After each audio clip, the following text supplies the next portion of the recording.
Be live in just a couple minutes, guys. Probably going to run a short session today. I woke up not feeling so hot. Puking his guts out of the toilet this morning. Yeah, they don't need that much detail. Yes, he My wife thinks you should be given all the gory details since she was forced to listen to them. puking in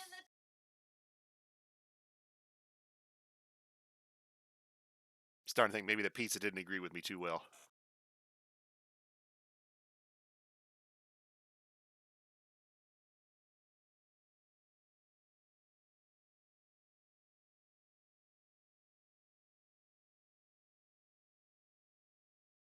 Now, for those of you who didn't make it last night, we lost Tossiter Barum to a terrible bug. Not like a literal bug, like an insect. No. Apparently, in the current version of Dwarf Fortress 47.04, necromancers can walk right over your traps if they're treated as a guest. So we had a guest necromancer who walked right into our fortress, like a guest, right over the traps, right on into wherever the hell we had every dead piece of whatever we had laying around. Promptly did what a necromancer would do, brought all his friends in for fun. Our total lack of military did not survive. Since that's an acknowledged bug in the current version, I'm going to disable necromancers while we reset a new fortress. Damn it, Toady, necromancers are one of the fun parts.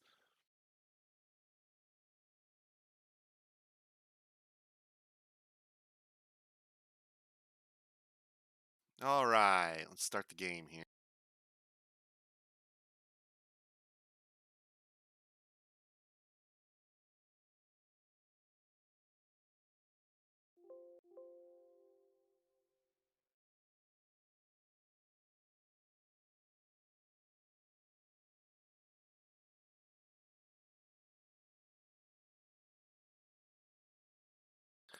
And just to show folks what we did last night in case they don't want to go back and watch the last broadcast where we tweaked this, in our World Gen settings here, we modified the number of secret types to 0. Not really something I would normally do, but if necromancers are going to literally walk right into the fortress without having to stop at the outer doors, well, that's kind of a problem. So we're going to disable necromancers for a time being, and maybe the next version we'll put them back. So we'll generate us another world now. That won't take too long. 150 years of history is next to nothing. It's kind of a shame, though. I kind of miss the Age of Heroes notion there. Now, of course, since this is a randomly seeded world, we're not going to have exactly the same terrain as we did last time. That's unfortunate, but alas, we'll make do with what we get. Run about 20 more years of history, and then we'll have a world to take a look at.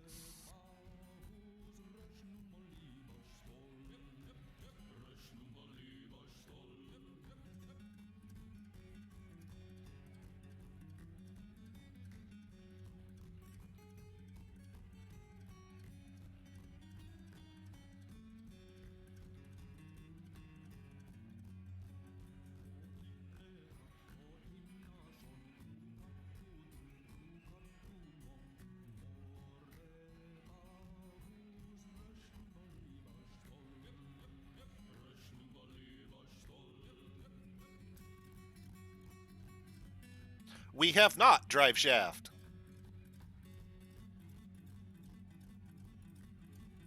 Since we're starting a new fortress, I'm actually going to have to go back and do it.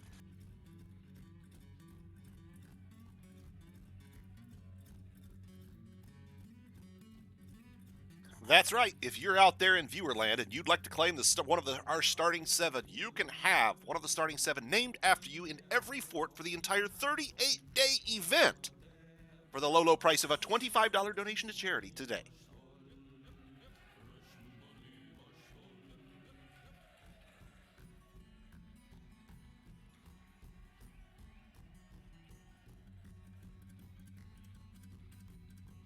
Now, as with our last world, we will fire up Embark Assistant, which allows us for a much greater precision in selecting an embark site.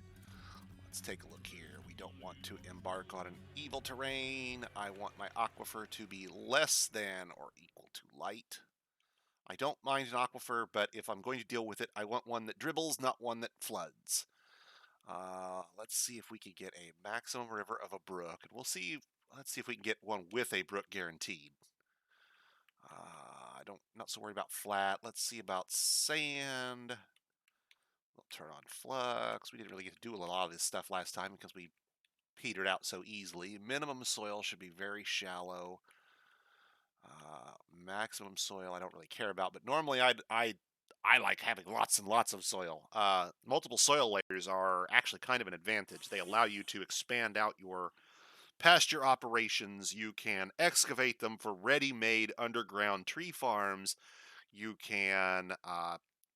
They typically will have, if you have a very deep soil, you'll typically have at least clay or sand or both, which you can experiment with then at that point.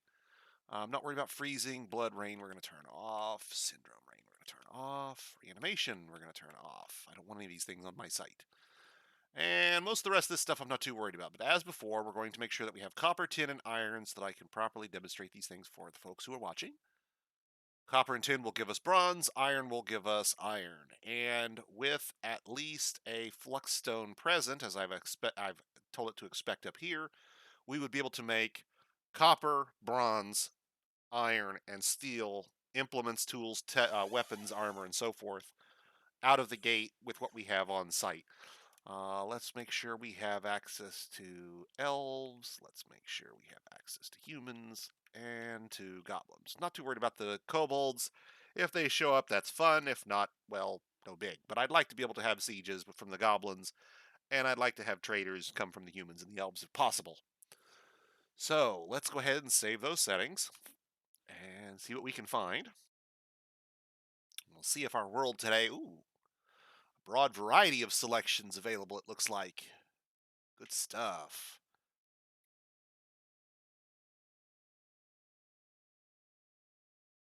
Yeah, it looks like there's some sections here in the middle and up north as well. Much broader selection this time out. Eliminating the criteria for flat is probably the biggest advantage we have in finding what we want. Let's see. So that would get us a brook. So again, when you're using Embark Assistant, you want to position the upper left corner of your Embark location on one of the X's to guarantee that you find what you want.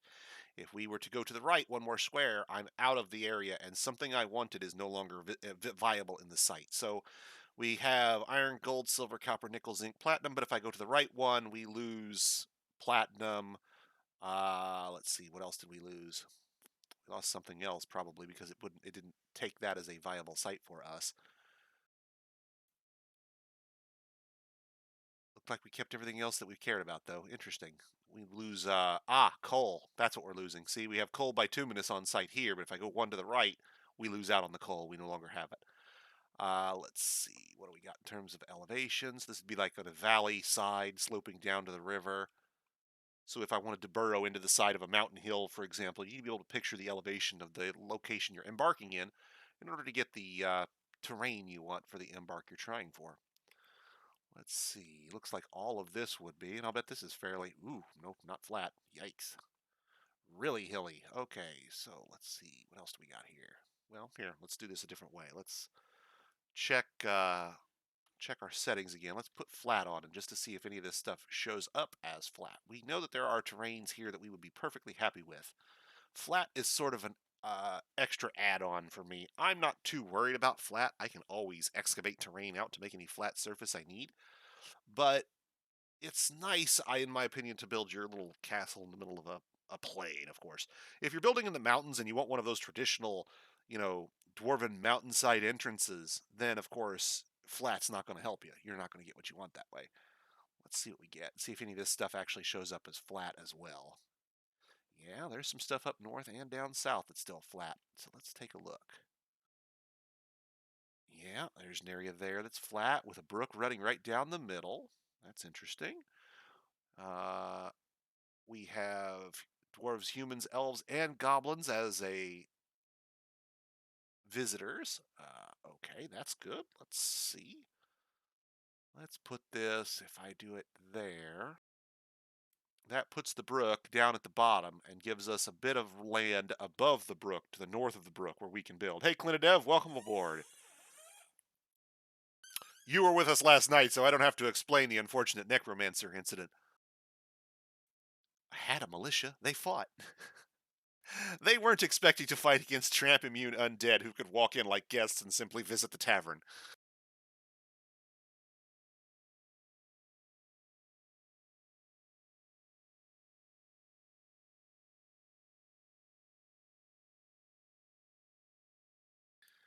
All right, so that might work. That's an interesting notion there. That gets us. We don't have gold. I like gold for certain things. We can always import it. You won't get much. Oh, I'm sorry. I overlooked it. It's right there under iron. I'm blind. Men out there in the audience who are married, I sympathize with you. You know, it was once upon a time I never had any problems finding things in the fridge, but I've begun to suffer that traditional middle aged male syndrome called male pattern blindness. And for those of you who haven't yet reached that tender old age where you are suffering from male pattern blindness, I I just want to sympathize with you in advance. You too will one day be old and have this problem. Let's see. What do we got? That would put the brook right in the middle of our embark, which is not necessarily bad. If you want to build, brooks are solid, so technically they work just like a solid surface would.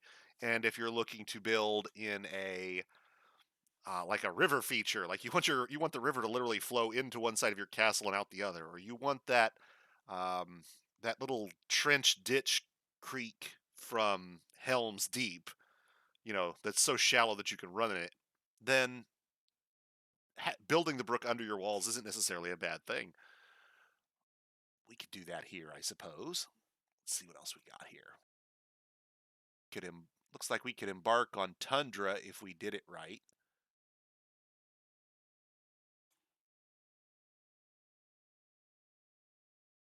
I thought we said minimum brook. I don't see a brook on that embark here. Huh.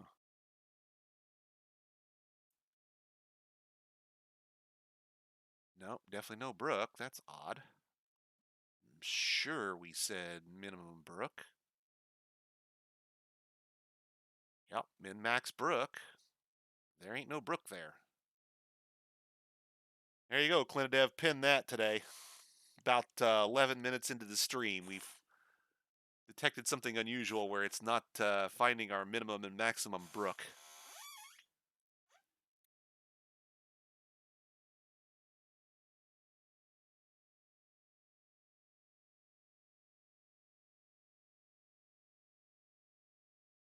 Well, let's see. Over there on the edge of the glacier.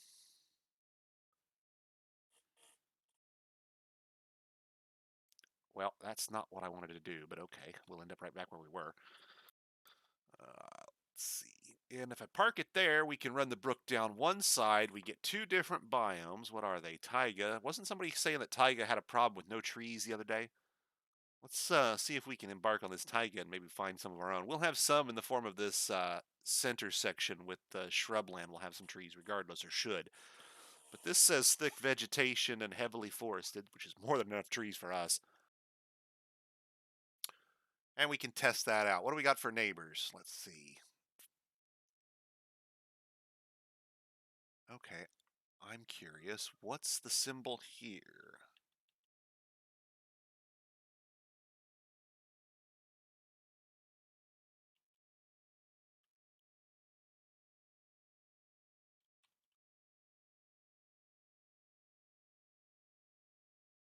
Huh. Interesting. Not sure I've ever seen that one before. Thought maybe it was a small settlement of some kind, but well, maybe when we get to the point where we can actually send out some expeditions, we'll send somebody over there to see if it's a thing we can take a look at.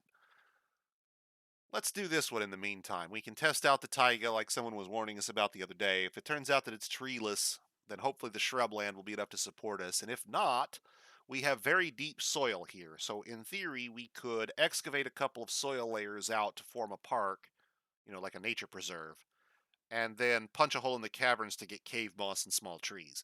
Now, it would take a long time to get wood growing, I suspect, but we would get some at some point, and at that point we could come back through and trim it all down. We could also open pasture our animals because at that point you'd have a big area where uh, it's sealed in, safe for them to graze on, and at the same time, it's got to be a large open area for the trees. So we might as well make double use of it.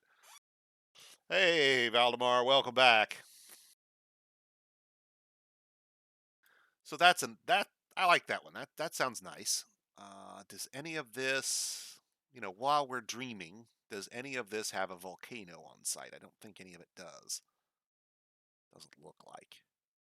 We could do tundra down here, of course. And see again, all the tundra sites are showing up with. I wonder if it's that the brook is permanently frozen and the data structures they're reading in the map file say that there would have been a brook here, but because the terrain is tundra, it is effectively permanently frozen. Ergo, no brook. You might, Valdemar. It turns out that your blunder through the fortifications actually didn't keep you out of play for very long. I don't know if you were here yesterday evening. We ran into an unfortunate bug that appears to exist in 4704, where necromancers are treated as guests. So when you put the militia somewhere, and the necromancer can literally walk right on in and start resurrecting your refuse pile, bring his undead followers in for funsies.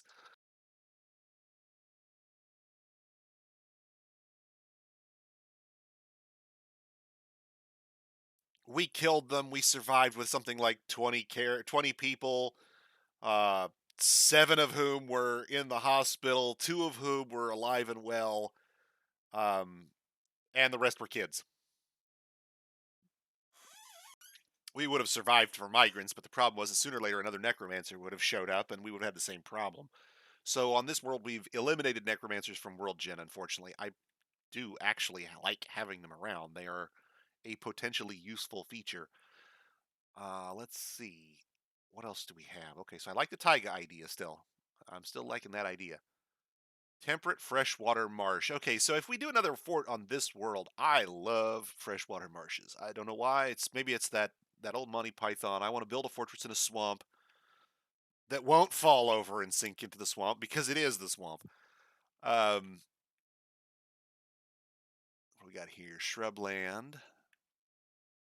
More shrubland. I don't want to be quite that close to civilization. I want to be a remote outpost. So let's go back up here and take a look at that taiga out spot again. See if we can make sure I can find it again.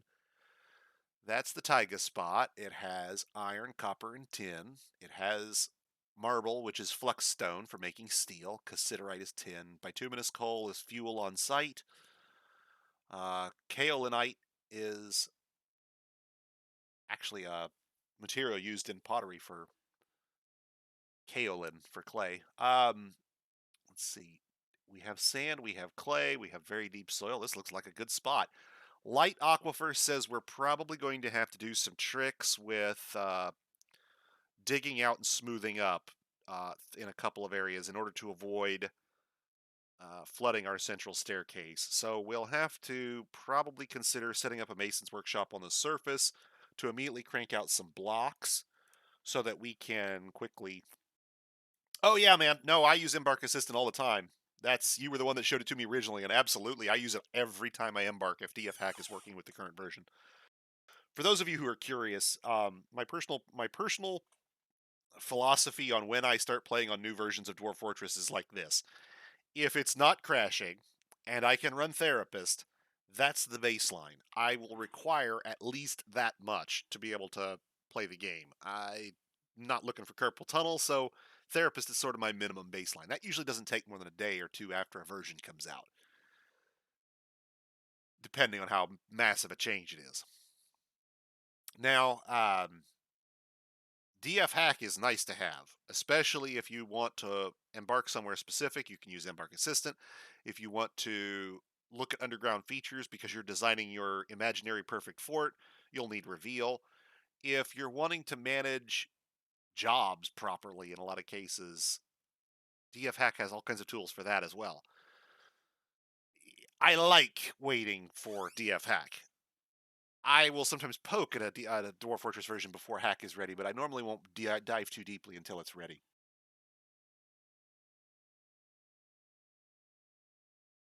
So let's use this embark site and see if our warnings about taiga are proper here. Let's see if we got any problems. The last minute double check to make sure I didn't miss anything on the first pass. We have goblins, dwarves, elves, and humans. The Picks of Crying. That's actually appropriate after we lost our last fort to the bug. Let's see. This is a flat surface with very small slopes, if any, in the southwest corner. It's got our brook, which may, to be fair, spend a lot of time frozen. We'll have to see. We'll have to think about where we're going to get our water from. And since this is a very cold area with an aquifer, we have to be cautious of freezing. Um, Freezing is an extreme danger to our dwarves.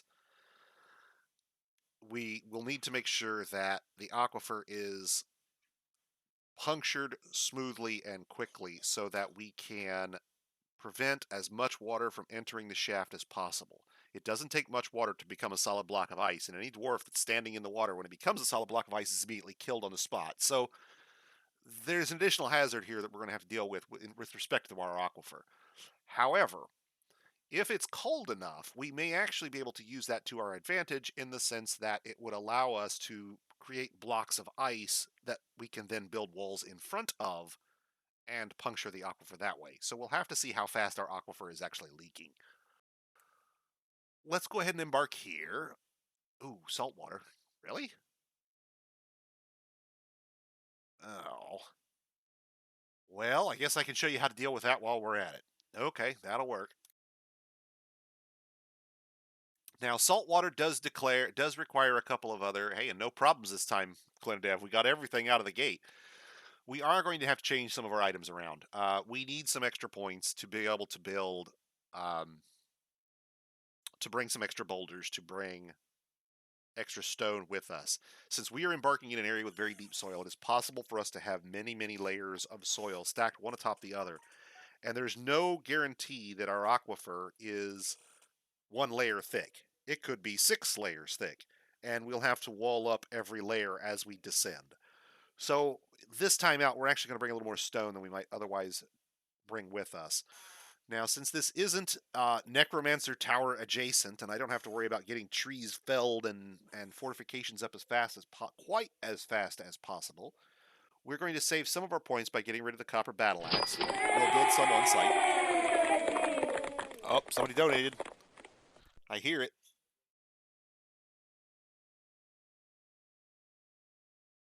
Thank you, Jared.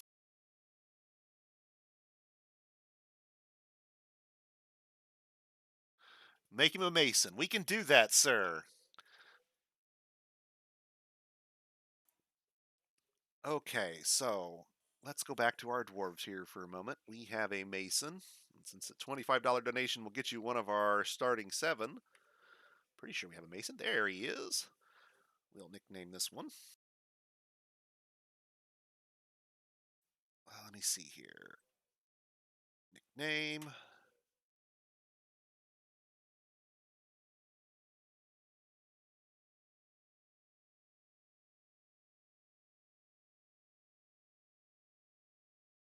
I hope I'm reading that there correctly, mate.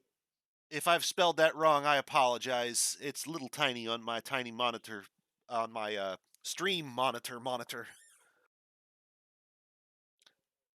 Perfect. My old man vision is not quite all the way gone yet, just mostly.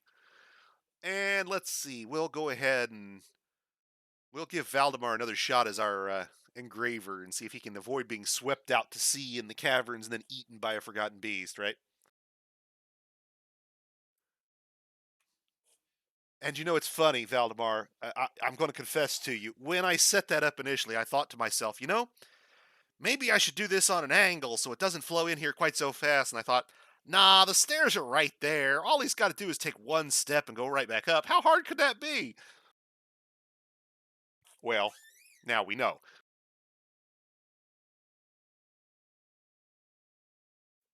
All right.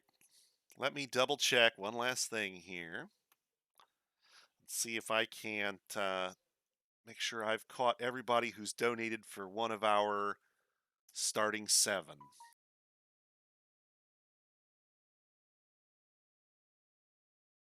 Make sure I don't leave anybody out. So if I've missed anybody, don't panic. We'll get you here in a sec. I'm not going to forget you.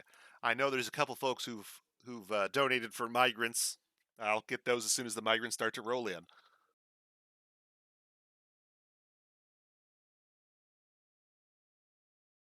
All right. So let's go back to our items.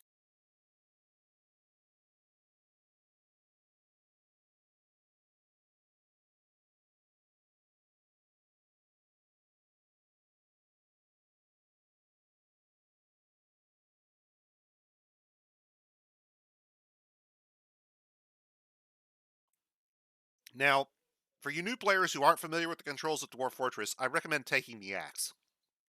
I'm going to do some things very early on that, if replicated, allow you to build your axe on site.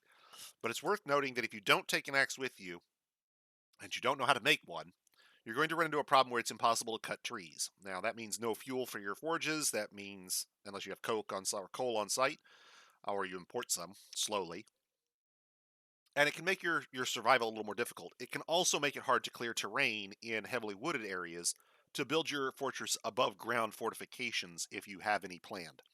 So while I'm skipping the axe for points intentionally in order to give us some additional items, it's worth noting that these copper bars here are going to immediately be cranked into an axe first thing. And while Clinidev would normally use this for his first pick, just to get a pick up and running, we'll be using it for our axe and then using our first set of bronze for our picks very shortly thereafter.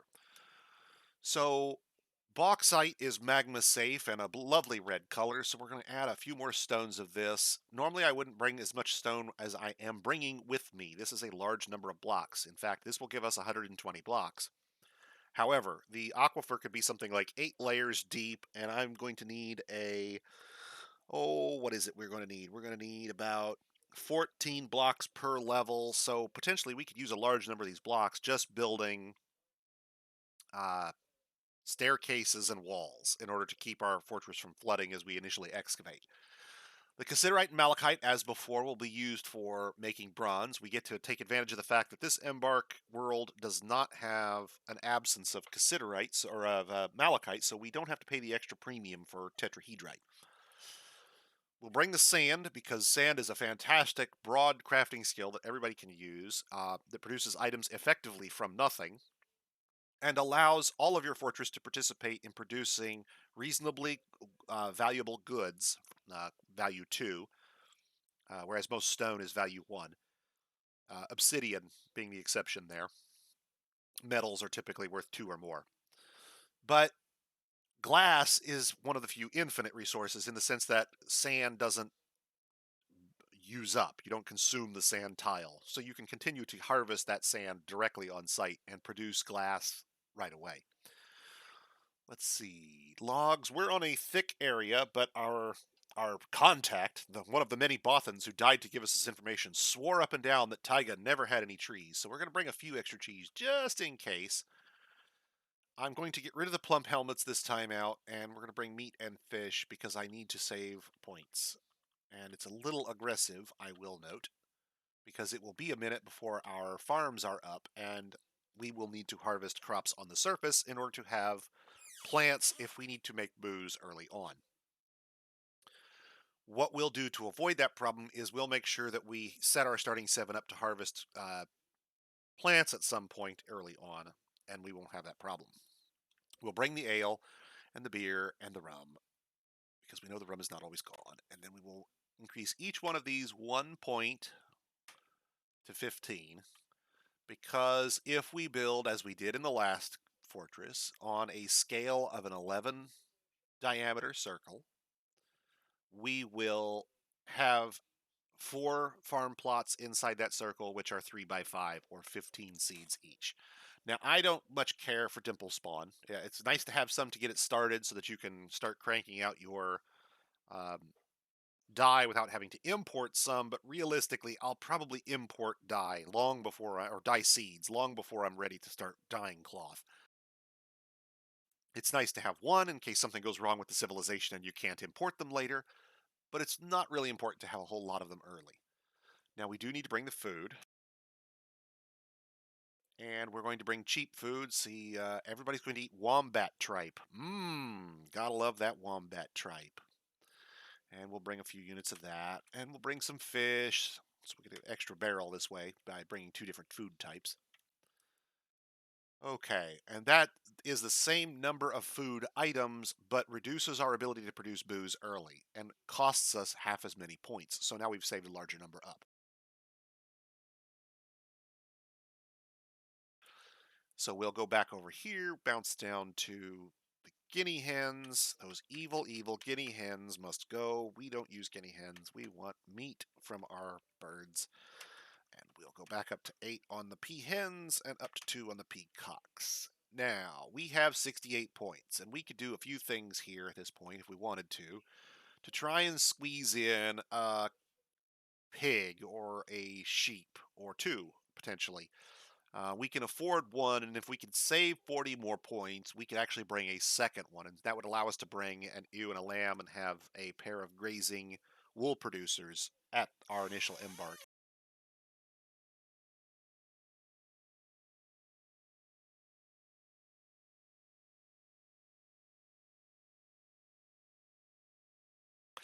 I don't see the bar is not a big deal. The copper bar is what Clinidev is referring to here. He's got an extra copper bar, and you'll notice that bringing a unit of copper bearing stone, that is to say malachite, only costs us 6 dwarf bucks embark points. Whereas bringing one copper bar itself will take us 10, and we'll get more than one bar out of the malachite. So it's not just a 6 to 10 comparison, it's more like a 1.5 to 10 comparison. The copper bars are far, far more expensive. I bring this because it's possible, however unlikely, that we might need to immediately rush something. We could embark on a site with polar bears that are hungry, or um, hell, I don't. It's been so long since I've embarked in Taiga. I don't remember everything that can spawn there. But the gist is we could embark in some place that we need to push fast, and the bar could come in handy. Be cautious if you are rushing your first item that you have a source of fuel. If you use your only unit of coke to make your copper bar into a weapon or a tool, you no longer have any fuel and must harvest trees for charcoal, as Clinton notes. Now we're going to avoid that because the first thing we're going to do is use this coke to make more coke, and thereby start our coal cycle, if you will, before we start smelting and making tools. But if you're new, make sure you can think about how you're going to get the fuel once you use that unit of fuel up. We're going to bring a few dogs so we can start breeding guard animals, one cat to handle vermin, and it's a male, so we don't have to worry about unexpected reproduction, at least at the beginning. Our birds, and as far as animals go, the only other animals I would typically bring are either sheep or pigs. Now, you could bring llamas or alpacas are also wool producing animals, but they cost twice as much as a sheep. So sheep are the cheapest wool producers that you could, take with you. And pigs don't require cave moss or grass to graze. They are considered to be omnivorous enough to survive on a stone floor or in a tundra ice cave, for example. So we could take pigs with us and have a guaranteed source of meat industry on site if we wanted. Let's look at bringing some other stuff instead. We could get pigs in our first caravan or two. We can get sheep in our first caravan or two, whereas bringing some additional supplies out of the gate might make it easier for us to get through our aquifer or to build fortifications on site. We could take advantage of our rather large number of embark points and put 5 more bars of cassiterite and 5 more bars of malachite on stock, and that would get us even more bronze when we first start out. We could use that to make trade items right away by making trap components, for example, out of bronze. While bronze isn't as valuable as iron, it is more valuable than glass. So those first trade items could come out really valuable initially. And it will survive longer in weapon traps, generally speaking, uh, than glass. Uh, I think that's pretty good. We'll go ahead and throw those last 2 points into sand, just in case, just so we get something out of them. And as a reminder, all the sand we bring with us comes with a free bag at Embark.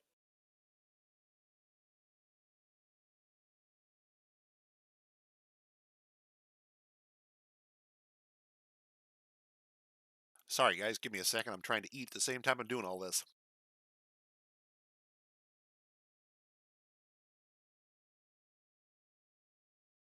Well, since Tossiter Barum has gone the way of the world snap, thanks, Thanos, we get to regenerate a fortress name, a group name, and a symbol for our dwarves. So, this is typically where I would open it up to viewers. There are at least 5 of you out there. I can count. Go on and tell me what you've got in mind.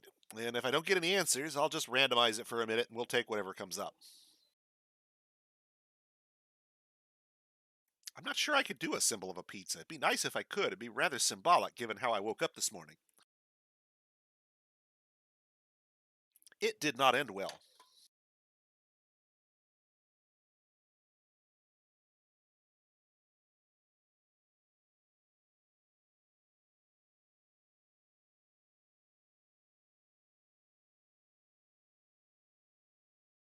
Okay, random it is. So, I'm closing my eyes, I'm slapping the random button, and where it ends up, no one knows. There. We are going to be Jade Trade. Ooh, I got an idea. Hang on a minute.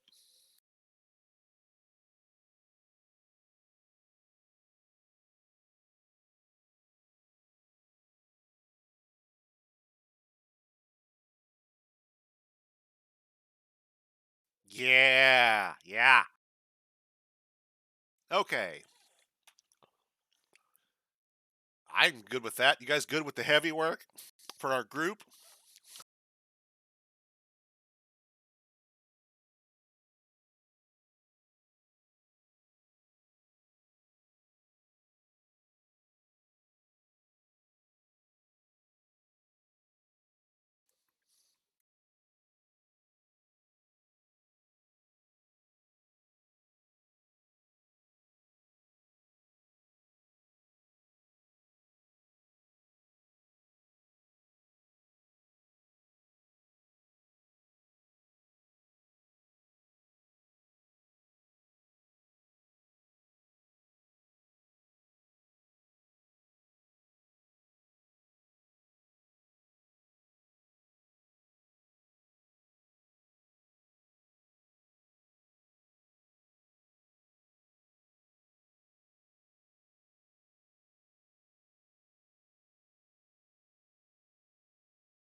Let's see here.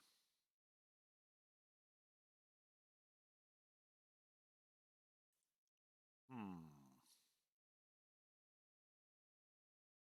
I wanted one where. Hmm.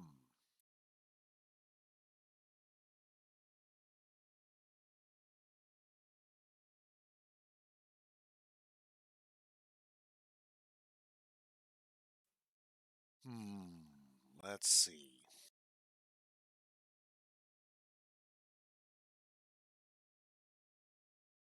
I don't think so is going to have quite the same meaning here as you might expect. It's going to be a pig, not a the act of sowing seeds. So, alas, no house words.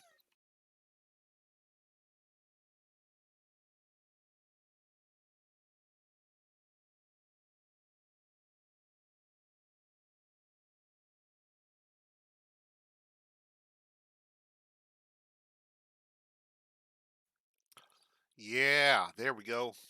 Now we're on it.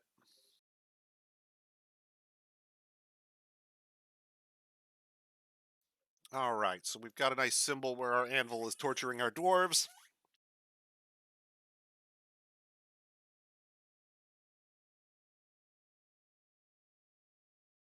The best part is when they come to visit, we're literally going to charge them their iron. Goblins' main import is the metals you can harvest from their leavings. All right, so we've spent all our points. We've bought all our dwarves. We've uh, picked up all of our pets and livestock.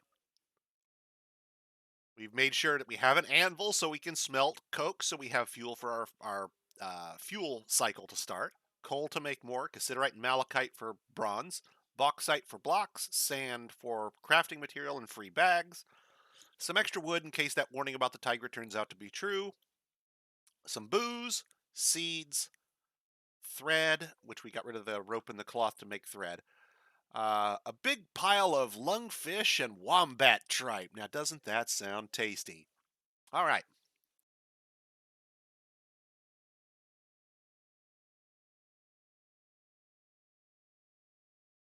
And we'll save this embark profile as Fortress 2.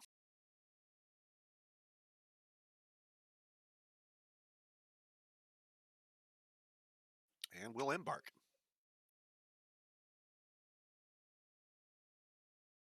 We have arrived at our new home.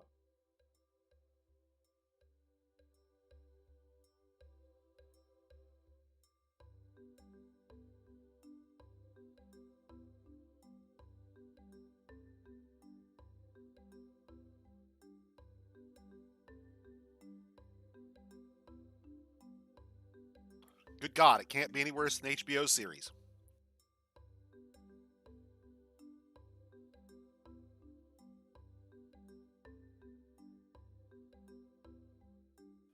All right, so there's our brook, all nice and iced up. That's kind of unfortunate, but we'll deal with it. I'm double checking to make sure that our dwarves are not standing in the middle of a pond here. I'm looking below them to make sure there's no water. We do not want dwarves to be standing in the middle of the water when spring arrives. That's bad. Your dwarf will fall in, he will immediately hit the bottom, he will be knocked silly, and immediately begin drowning.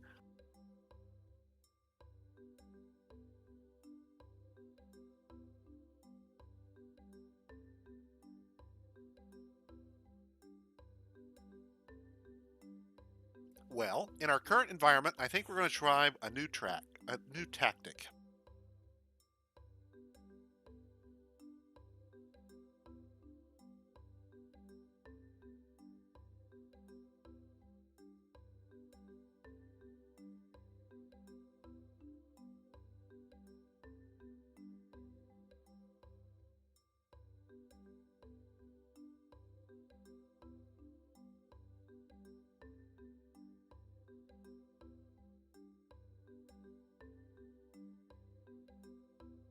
We'll go ahead and set up our central staircase right there. We're going to go ahead and put our mason's workshop right above the shaft, directly adjacent to our wagon, where it can easily get access to the boulders for its block making. We're going to build our metalsmith's forge right adjacent to the shaft. That won't need to move things as heavy as the anvil on a regular basis, only once. And we can actually take advantage of the copper bars by using it to build our metalsmith's forge. Don't ask me how the copper is fireproof enough to smelt metals, but there you go.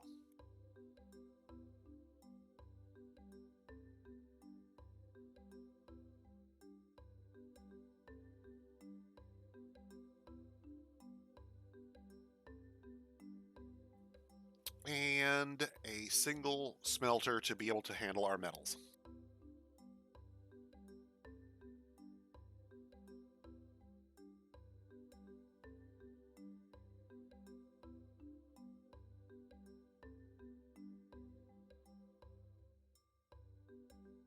Zoom in just a little. Okay, and our mason's workshop is up and running. And the first thing we're going to do is make 10 block jobs. Our mason will immediately begin cranking out stone.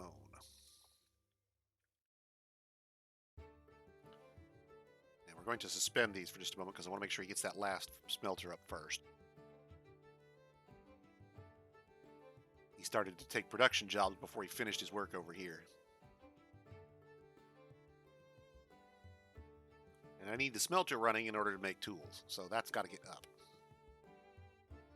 There we go. Okay. Now the first thing we make in the smelter is actually more coke. We use 1 coke to melt coal into more coke. We put that on repeat. We again go back and this time we're going to make bronze bars from ore. And this would work even if you had tetrahedrite, but we get away with cheaper malachite here and no waste silver. That will get us our fuel and metal working up and running so that we can make axes and picks. In the meantime, while everybody else is doing nothing, we can actually tell them to pick plants in this area.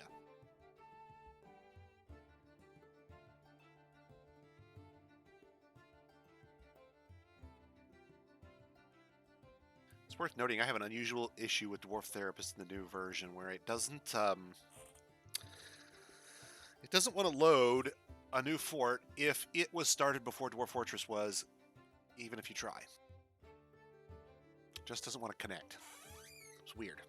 Okay, so our furnace operator is doing furnace operations. So this person is out for picking. And our weaponsmith, and so these three in the middle here are right out for picking plants because they need to do production jobs to start.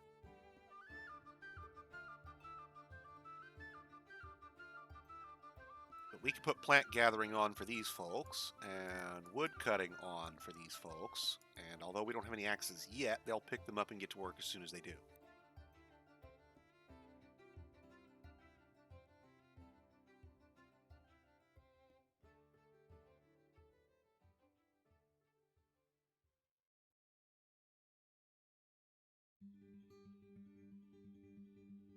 And as you can see, Taiga actually has a fairly heavy density of harvestable crops, so it's not hard, even with dabblingly skilled dwarves, to start picking plants out from under the snow and get your dwarves to survive in this terrain. Tundra, on the other hand, is significantly different. There are no trees. There is no plant. You're not going to harvest.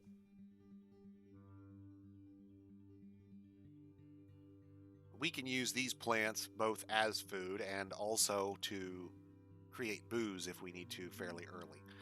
And I think we are now on to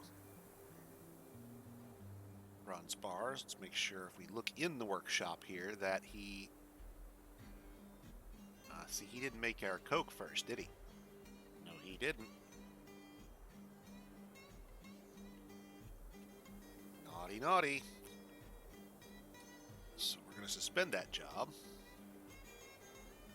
I'm going to promote the coke because I want that done first. And we'll see if he gets the queue this time. Not sure what happened there. Definitely put the coke in first. Didn't get any made. Very strange.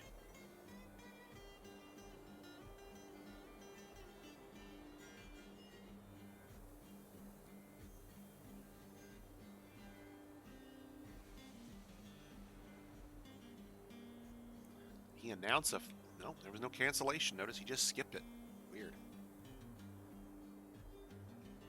Now we've got coke in our forge. There we go. That's what we should have had last time.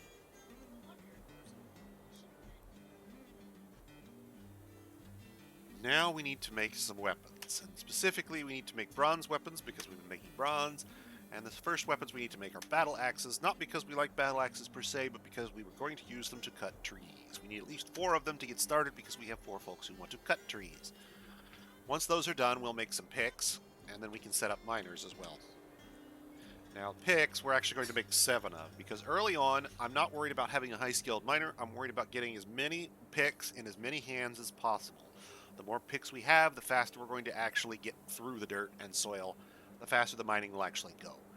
Our mason will still have a job to do in crafting blocks and layering them into walls. So we won't go straight through the soil at first. We're not going to dive straight to the caverns at day 1. You could do that.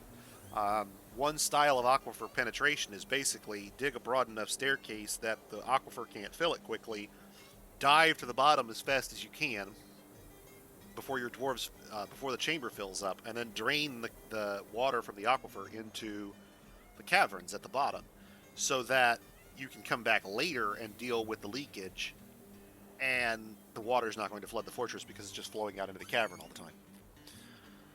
Here, on the other hand, we are going to... Let's see, how do we want to do this? That'll work for now. Go ahead and mark our trees for cutting. And we have to clear a fairly sizable area, although I don't need as much wood. We need to clear a fairly sizable area around the central staircase in order to allow for... Oh, damn it. DT, not just T. In order to allow for clearance for plants to grow back and not grow over the top of our fortress.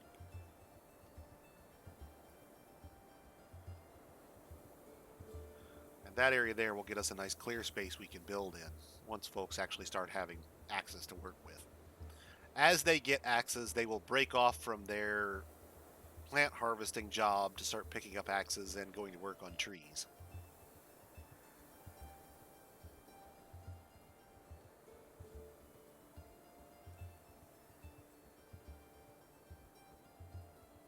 And remember, we didn't bring any plants with us when we came. We brought only fish and meat, and yet we've already managed to pick somewhere between 10 and 20 plants. Now, keep in mind, we don't have a bookkeeper right now, so I can't give you an exact number of stock on what we have. And if I looked at the stock screen, it's just going to say plants 30. It's not even going to give me a breakdown, I don't think, beyond that.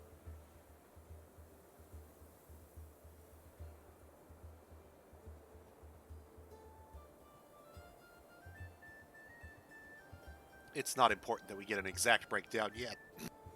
Excuse me, but it thinks we have plenty of plants, 20 of which are edible and 10 of which, something like 5 or 10 of which are not. So that's things like rope reeds that we can make into cloth fiber, or some things that have to be processed before they can be used or eaten. Give me just a second here, guys.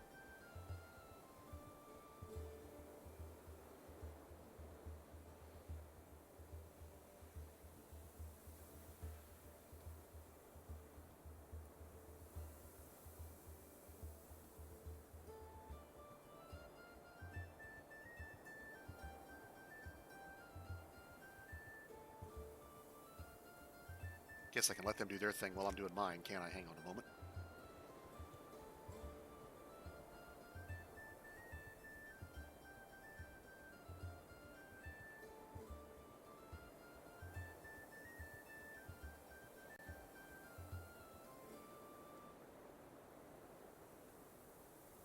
Okay, and they're starting to pick the last crops now.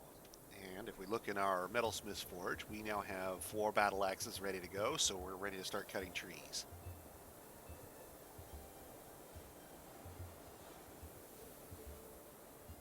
Now they'll be leaving these crops around the surface for the meantime. We don't have a place to put anything yet. That's okay. We'll come back and harvest them all later.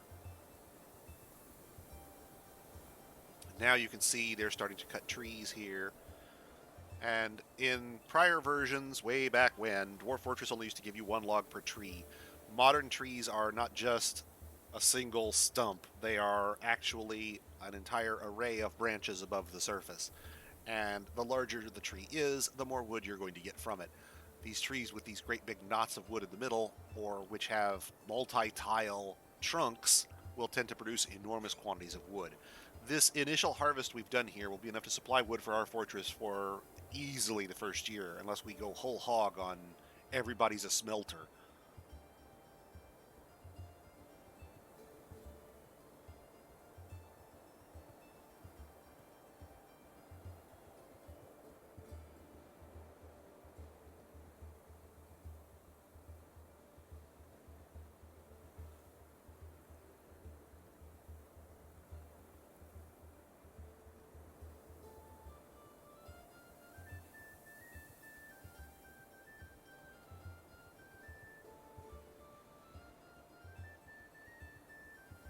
All right, big pile of trees means big pile of fuel. Good, good, good.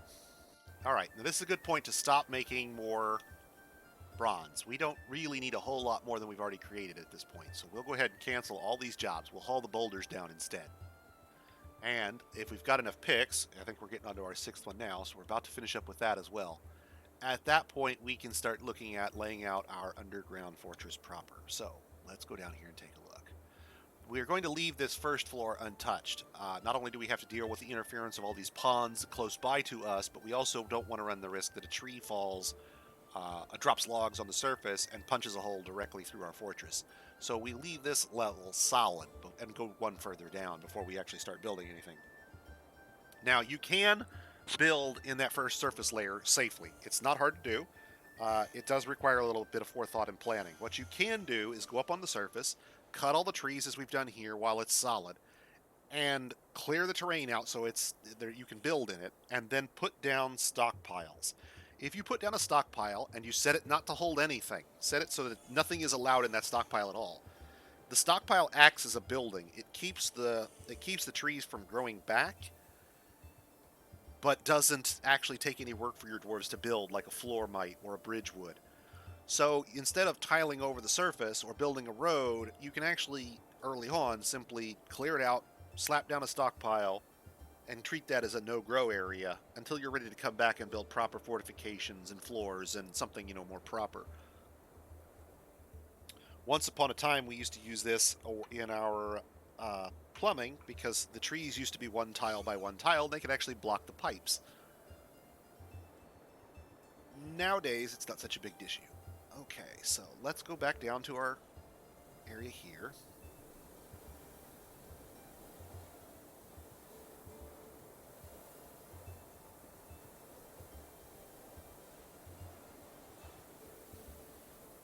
I promise DF Hack guys, one of these days I'm going to learn that hotkey.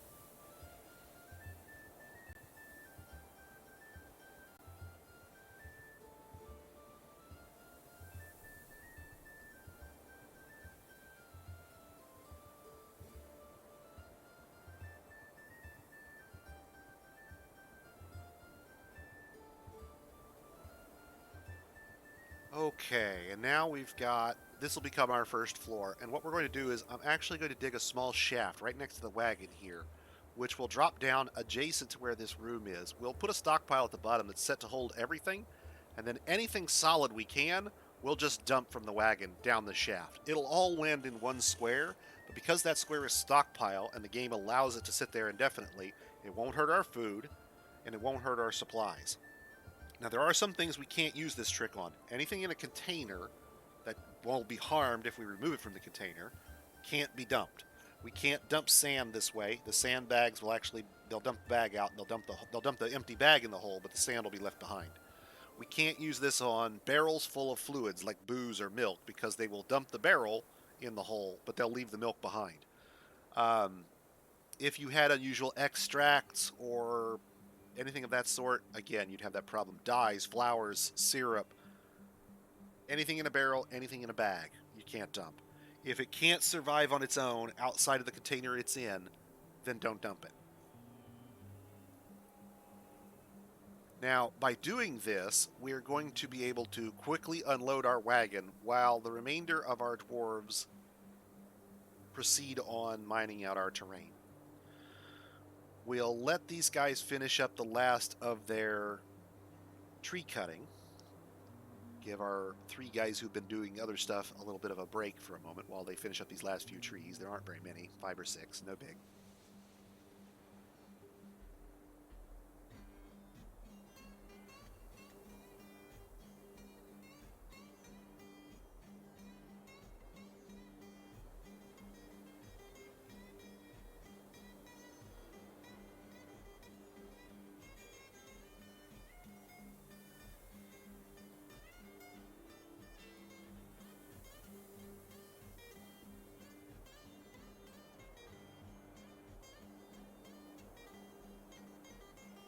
We need our mason and these other 2 guys free for a moment while we punch a hole in the aquifer to determine if we're going to have flooding problems that we're going to have to deal with.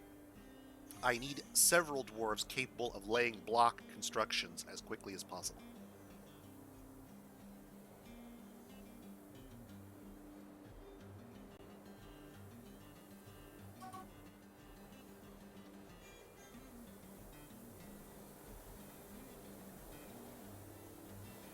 Well, that didn't take long.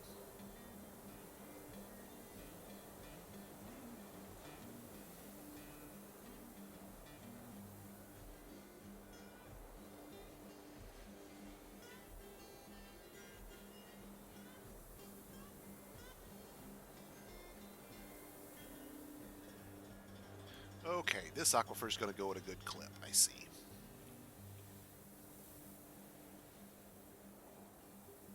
And it's multiple levels deep. So,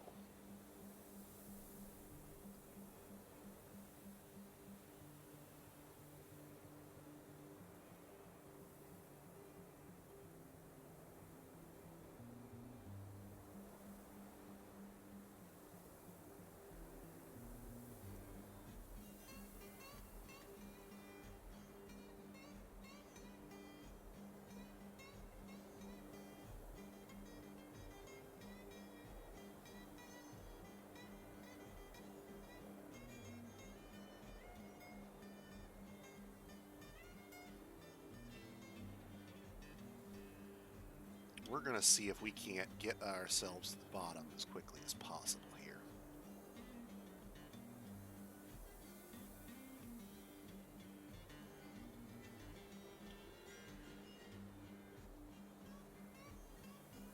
While we're at it,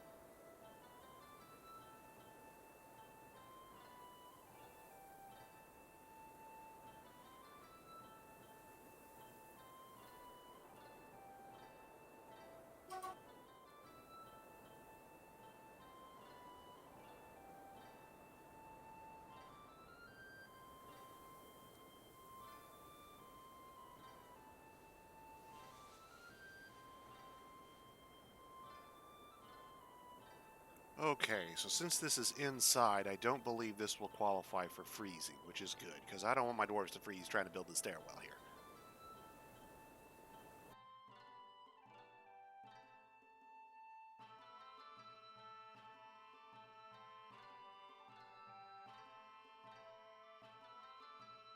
So as before, we're going straight to the bottom.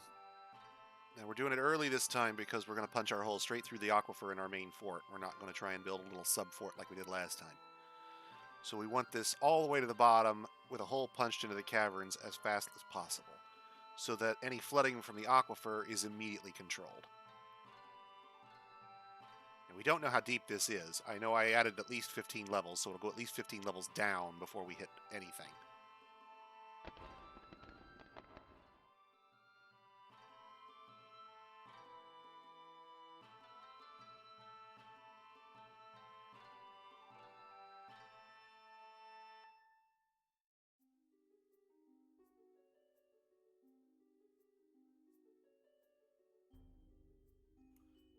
And we'll see if we can't hit a cave down here somewhere.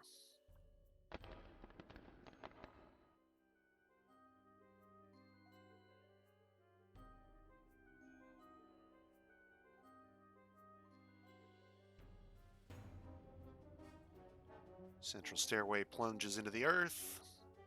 Water is starting to stack up. So this is kind of a race. If this gets too deep, our dwarves will stop digging, and that's a problem. We can work around a little bit by spreading the water out, but we're starting to hit a limit at that point if we have to do that.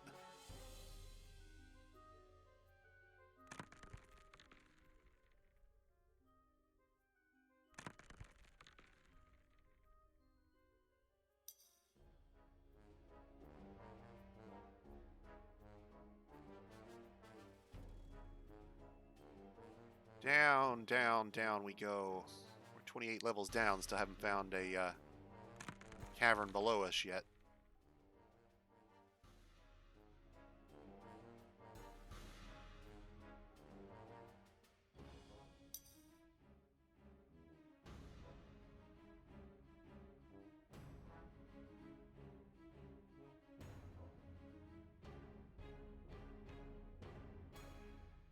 We may have hit a pillar. That could be good.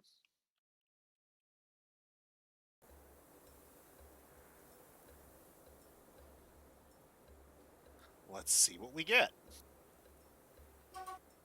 Remember, last time out, 35, we hit a cave. So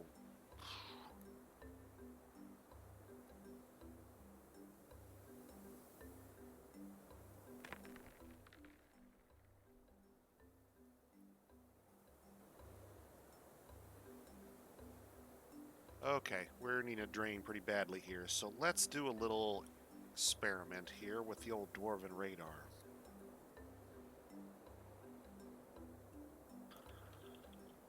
What we're going to do is we're going to pretend we're building a farm plot. We're just going to zip through the soil on the way up and down and see if we find, if you find an open space, what you'll see is that it will actually change color from disallowed to allowed. Now, not all the tiles will be allowed, so you'll get these holes, but that's okay. That tells us that there's cave space there somewhere. Wow. Oh, there's something there at level 109, so this is... That side is very solid, at least that far out from our staircase.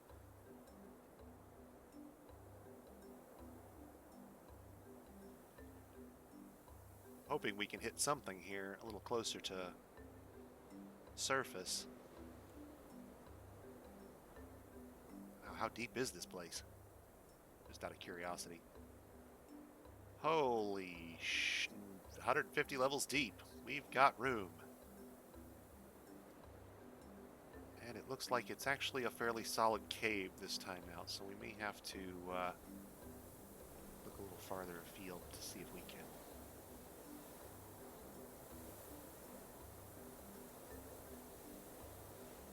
And I'm hoping that the caves are not all the way down at a level 109 as the first cave.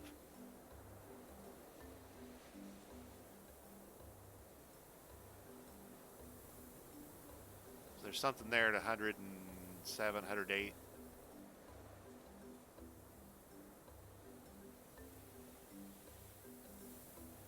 There's another something at 133. That's 2 caves.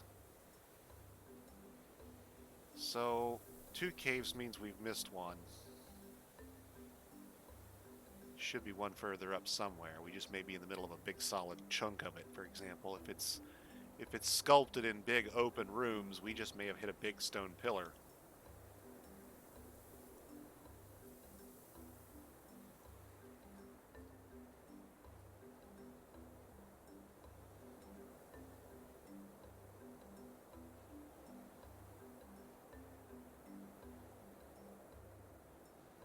And there's definitely something at 108. Man, I can't believe it'd be solid all the way to 108, though.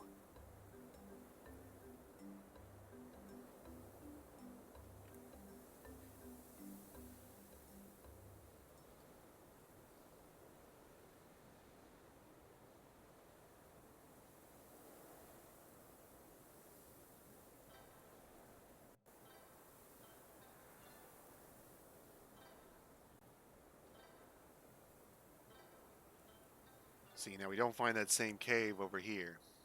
Now, for those of you who are wanting to do this the faster way, there is a faster way with DF Hack. This is the vanilla way. And you can do this. This is perfectly vanilla. There's nothing I'm doing here that doesn't come with the game. You can literally use your farm plot to sort of feel around in the dark to determine where the arable land is, if you will, in order to determine where caves are. That's one way to do it. The other way is to pause the game, visit DF Hack,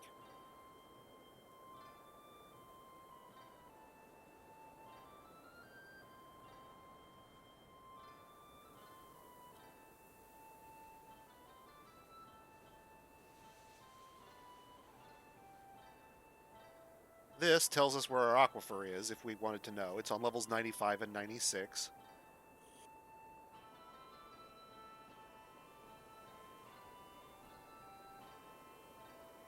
This will tell us how much of our minerals we have in each area. So, for example, magnetite and hematite are both iron ores, so we have a fair amount of iron ore on site. 30 in this and another 15 in that. Cassiterite is 10, 30,000. Tetrahedrite is copper, so our copper on site will be in the form of tetrahedrite, and we don't have a whole lot of that. Adamantine, of course, is bottom of the list.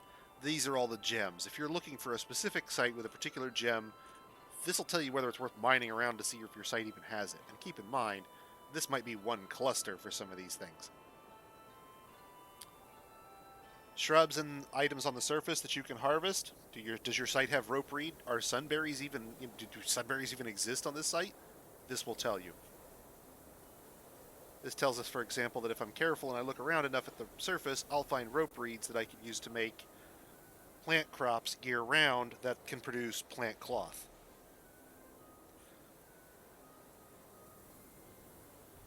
And this is a readout of our wood. Now, to actually determine where the caves are, we use the tool Reveal. Now I'll go up to the surface with F1, and we'll zoom down through the world, and I'll show you how the stone is laid out. Let's figure out if our caves really are all the way down there at 109. That's a long way down. We can do it. We're probably going to have to invest in a minecart at some point.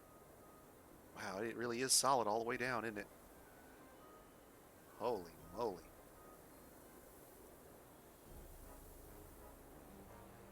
Our dwarves are going to have to trek a long way if we build all the way up to the surface like we normally would. So our first cave starts to show up around 105, 106. The terrain, the flat part of it is somewhere around 108, 109. We see our second cave start to show up at around 120, and it's flooded. We see our third cave now start to show up here at around 130. So yeah, all our caves are way down at the bottom. There is 100 solid levels of stone between us and the bottom. Okay then, that's a lot of stone.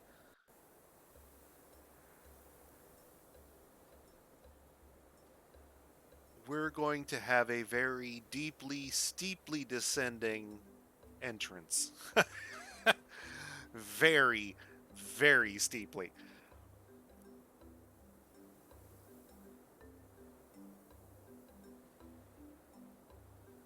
With Prospect, you could look to see where plump helmets and pigtails are because you haven't planted any yet, and since you didn't bring any with you, you know that they're, whatever you're seeing has to be from the site. Reveal is not... Oh, I promised an explanation of minerals. That's what we were originally going to do. So let's zoom out for a minute. Remember, I embarked on a 4x4 embark, and if you look at this map when I've zoomed it all the way out, you can see what I mean by 4x4. Every chunk of the terrain has its cluster and its veins. Now, they're not all the same. Obviously, they zig and they zag around. They're not necessarily the same height. They go north and south or east and west more, so forth and so on. That's fine. But when you dig out, you're going to eventually find veins. And once you do, and you map those veins out, you're going to be roughly in the center of either a cluster, you'll know because it'll differ from the layer stone, or you'll find other veins. And you can actually map where those first veins are. Once you do, the center of that, roughly speaking, you then just dig sideways, and you'll dig straight into all the other veins. Bang, bang, bang, north, east, east, south, all the way down. As you do each one of those veins, you can then branch out off of those to clear all the veins on the map without having to dig large crisscross patterns in the soil. Now, the reason that this is important, the reason this matters to understand how this is laid out, is that pathfinding is one of the bugaboos that you're going to run into with long-term Dwarf Fortress play.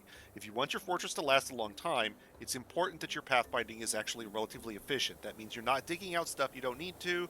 That means you're not making giant loops in the terrain that go, way out back and then have crosshatch everywhere.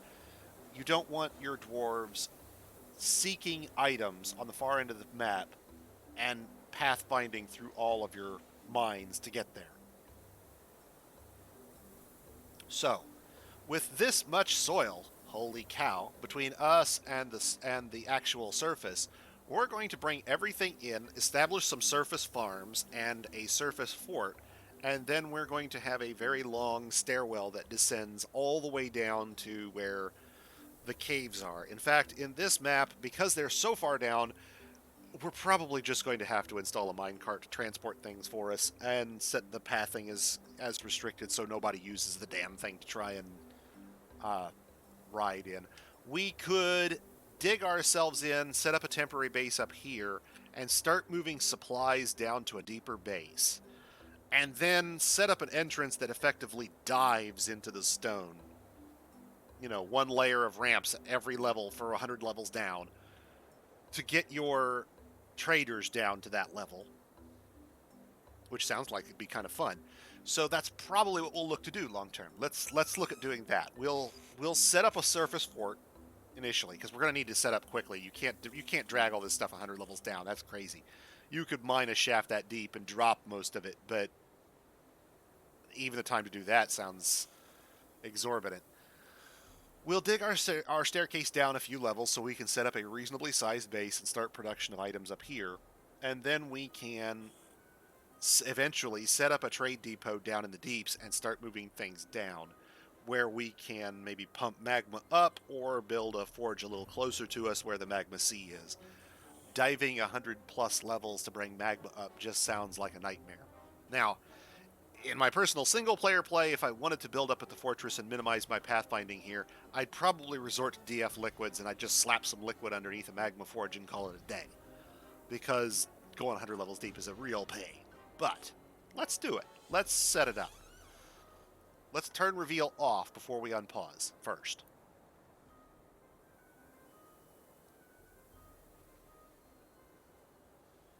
I don't want to know which veins of minerals are where. I just wanted to show you guys how the veins and clusters are laid out throughout the soil. Now, gem clusters are much more randomly scattered. It's much harder to predict where those will show up. But if you have large clusters of stone, which we may have in this case since we have large quantities of magnetite, some of those clusters might very well be iron. We'll have large amounts of iron on hand to produce with. That'd be nice. We did find out that there's some copper and tin, so we're good. We can make bronze. Early on, if we find the copper and don't have any tin, we can make copper weapons, but copper is pretty much the bottom of the totem pole. Early on with this type of embark, where we know we're going to have iron on site, I would look to make a dive for the iron and just skip straight to it. We can use bronze early on to defend ourselves if invaders come too quickly for us. We have a forge up top that can make our production. We can start off by building a small surface hut to build in, and when this time out we'll make it out of a nice red stone, right? We'll make everything out of bauxite if we can do it. Do we have bauxite on site natively? Let's see here. Other vein stone? No. May not have bauxite. We may have to start importing it if we want to do lots of it. That's a shame. But if you look at the map here, it looks like Gabbro is going to make up Humble Gabbro, my favorite magma safe stone because of its hilariously silly name. Gabbro here apparently makes up 2 million, almost 3 million stone in our site. So anything we build out of Gabbro, we're going to have more than enough stone to build. Our flux stone is about 500,000. And it looks like our sand is about 3 Z's into the soil. That may be in the middle of the aquifer. We may have a problem there. We'll have to see. Alright, so let's put DF Hack away for a moment. And let's talk seriously, because if the caves are that deep, then we're not going to find them very easily. And that actually poses issues for grazing. Yeah,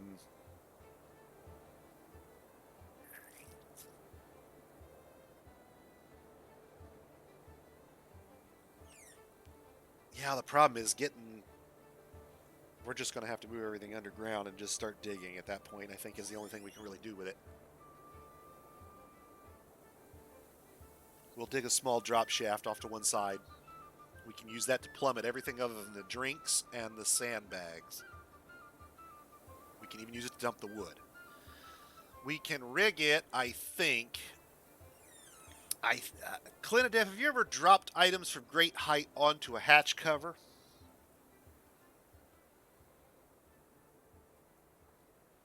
I'm curious if you can use a hatch cover to protect the folks at the bottom.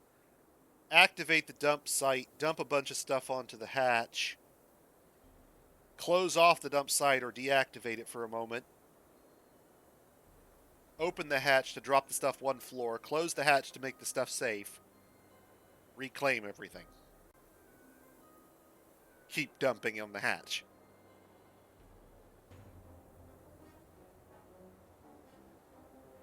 I mean, if the orcs do it in Lord of the Rings, it's got to work, right?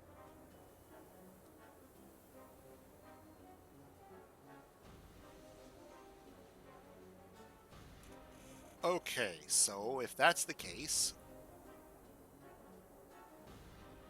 this is aquifer we found out. So this is going to need to be dug back so we can use it as a sand harvesting area as well. This is probably our clay. I didn't remember what type of clay we had. Was it just plain clay? Loamy sand. That's rock salt.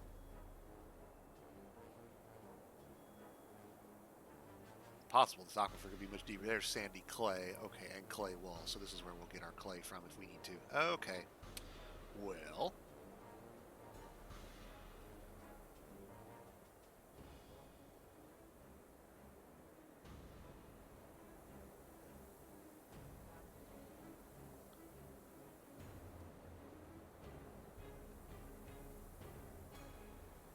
Shucks. Okay.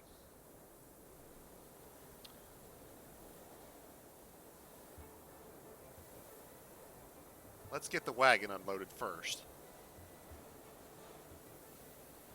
And then we can use a... We can build the drop shaft from the surface to the bottom below that, and then cut a hole underneath the stuff we dump. Okay, that'll work. That will work. Let's do that.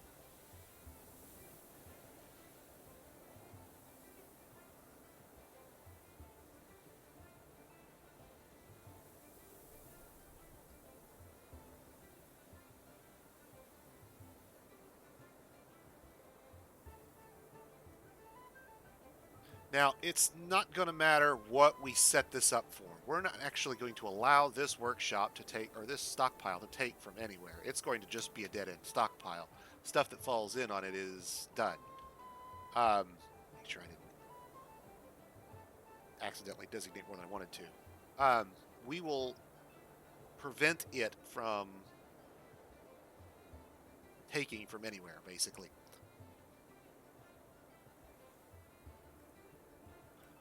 We'll take only from links, but we're not going to set up any links. I'm not going to bother. This is a pure destination stockpile, and it's going to be a destination for the stuff we unload from the wagon. So the way this is going to work is we set up a dump zone here on the surface around that hole, and we mark it as a garbage dump. And now we tell dwarves to dump things in the hole. Now they'll fall to the bottom and land on the stockpile. Two locked doors would work. I can see that working.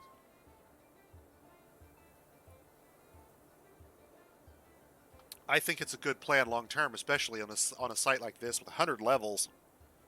Back in the old days, I probably would have just chucked it.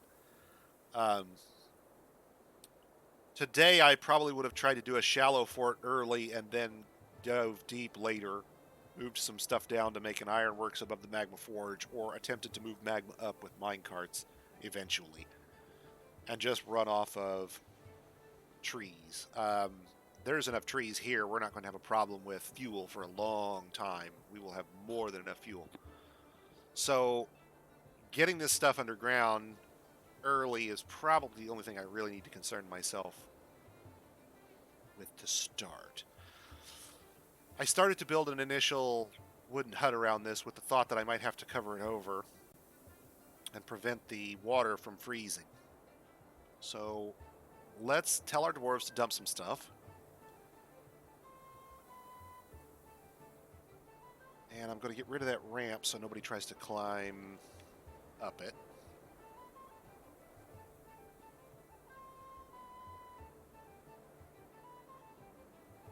I'm not sure if I can do that with the stockpile there or not. We'll find out. Probably not. But now we're going to go back up to the surface and unload the wagon in a slightly non-traditional fashion. We're going to query what's in the wagon, see what we have, and then we're going to mark it all for dumping. Except for the sandbags and barrels that have stuff in them.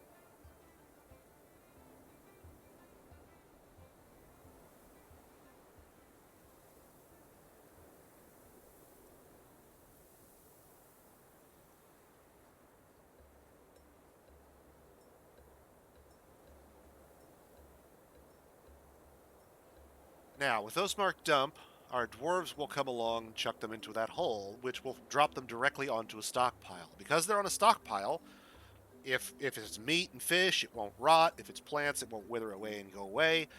It'll be safe there. The downside is you can't use any barrels on a stockpile that small because one barrel takes up the whole space. Um, you also can't use bins, so everything is basically stored in the open on one tile. It's a quantum stockpile, effectively, except you're not using a mine cart to deal with it, and you'll have to manually undump things to reclaim them. But while they're dumped, they'll be forbidden. So we have a problem now where all of our food is sitting up, or all of our food and drink is sitting up on the surface unforbidden. All of our crafting supplies are going to land down here and be forbidden use. We'll have to make sure that we unforbid them very shortly thereafter. Now we also want to make sure some of this wood that we've gotten lands downstairs and these plants. So we can actually take and mark an area of terrain as designated for dumping, and all of the stuff in that terrain will get dumped for us. So this will chuck a bunch of wood down the hole as well. Now let's go downstairs and tell our dwarves, hey guys, you can stop digging. We're going to have to figure out another plan for this. Yeah, they're starting to get pretty deep here, so that's bad. So let's go one more down. That's good. And then cut them off at this next one.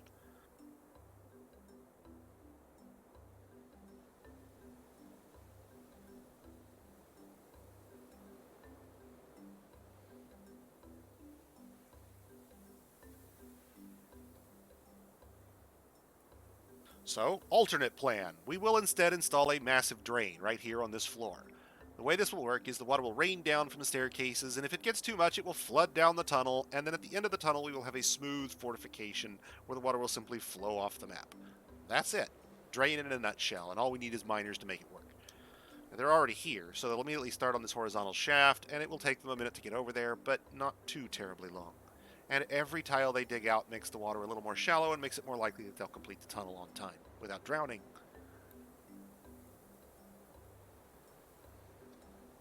Eventually the water level will be low enough that potentially the aquifer is not refilling it quickly enough to outrun evaporation. But even if it is, we've got plenty of room for it to spread out. No problem. Light aquifer, easy peasy. If this were a heavy aquifer, these guys down here would all be dead now, because the aquifer would have flooded in behind them and drowned them all instantly. Heavy aquifers don't seep so much as they gush.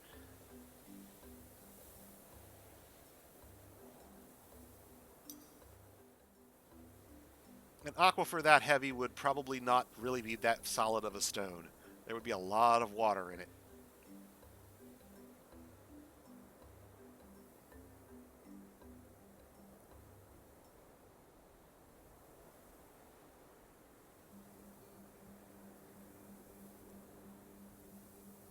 All right, so since those guys are digging that out, let's go back up to the surface. All the way up to the surface.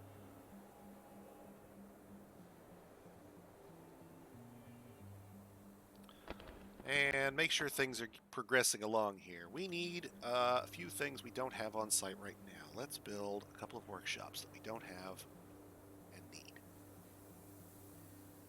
One of those, and I need one of these. And I'll just go ahead and make it out of a bronze bar to get the bronze bar underground. And then, let's see.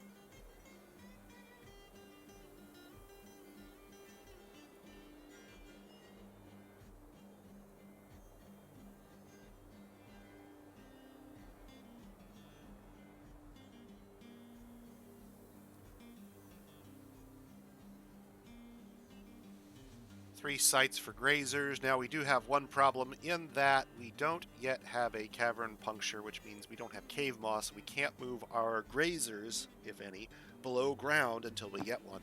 So that'll have to be a big early priority. We're going to have to make the dive down to 106 or 109 or whatever it was before we hit the caves and punch a hole in the ceiling, because if we don't, we're not going to have a way to pull our grazers underground at all. Even once we've got them there, we're going to have to look at eventually flooding a surface to provide for them deep in the ground if we're going to have a ramp down to the basement. And all of that is going to take a fair bit of time. So for now, we're going to build a few rooms out here and get our dwarves underground, and then wall this in and work on building ourselves deeper in.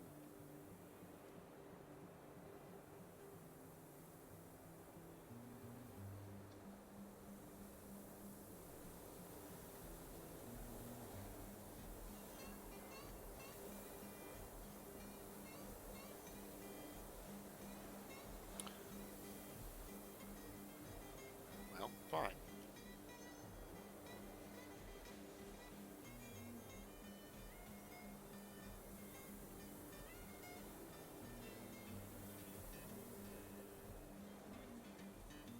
Somebody's going to explode that wagon.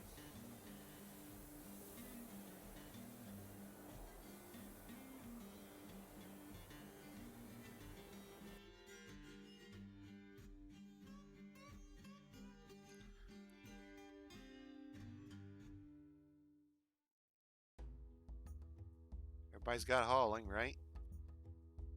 Oh, I know why. Refuse outside. Refuse outside.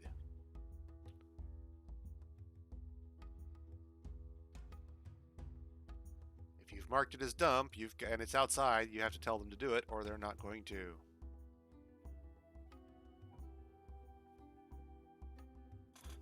Taiga. Taiga with trees everywhere. Taiga.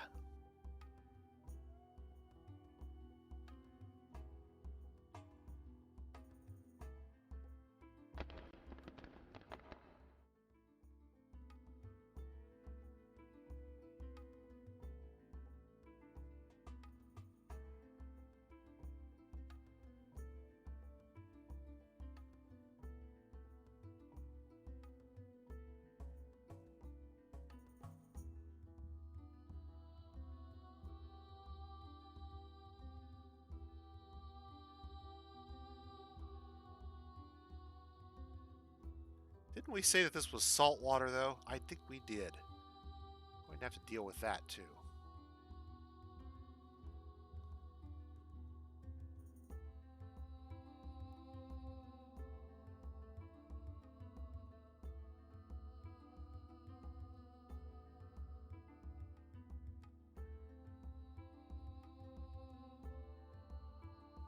Yep, did it just for you, mate. You were telling us about taigas, and I thought, I don't remember ever seeing one without trees, but I figured I'd look.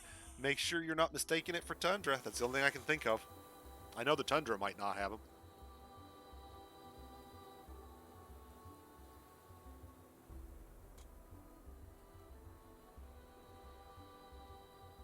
If you've got your raws edited, it's possible you've got taigas set not to have any tree types in them. Oh, who's fighting?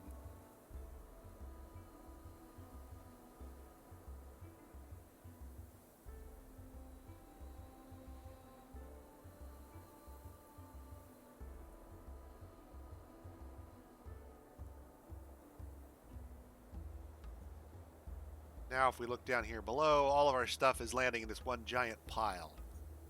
Wow.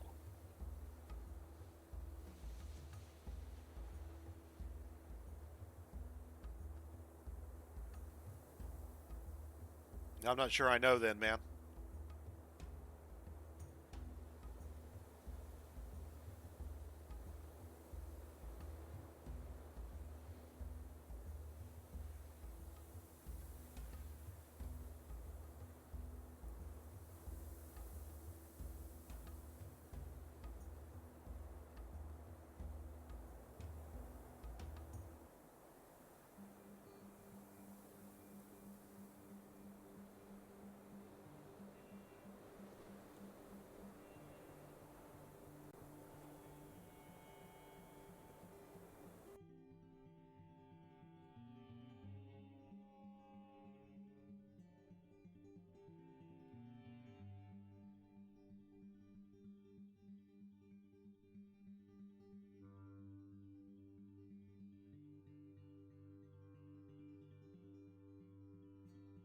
Okay, so we'll get the birds below ground. This will be their new hatching area.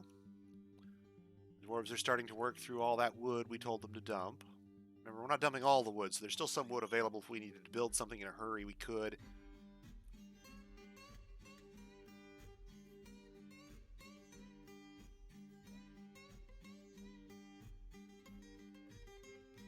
Let's go into the workshops, make sure we dump all the bars and picks.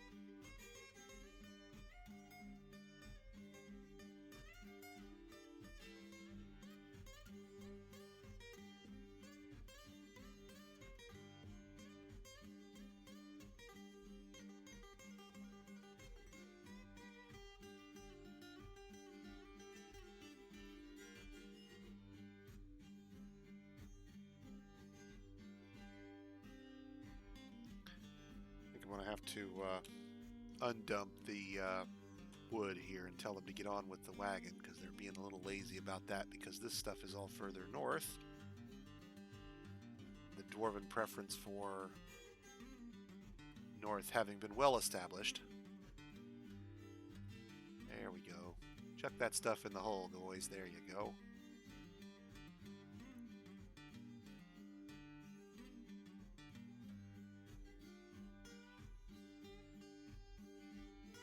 Once that stuff's all in the hole, we can either go on and tell them to dump the rest of the wood or seal that up.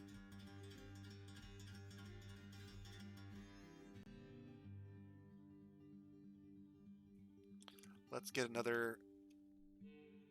this dug out because we know that this is aquifer.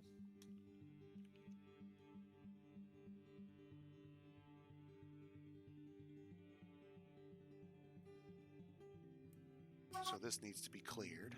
And we'll unfortunately have to redesignate it every time. There is no setting that allows us to tell the dwarves to ignore that, unfortunately.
And we have to cut out one more layer on this floor because we now need to rebuild it with blocks or similar material in order to keep it from seeping.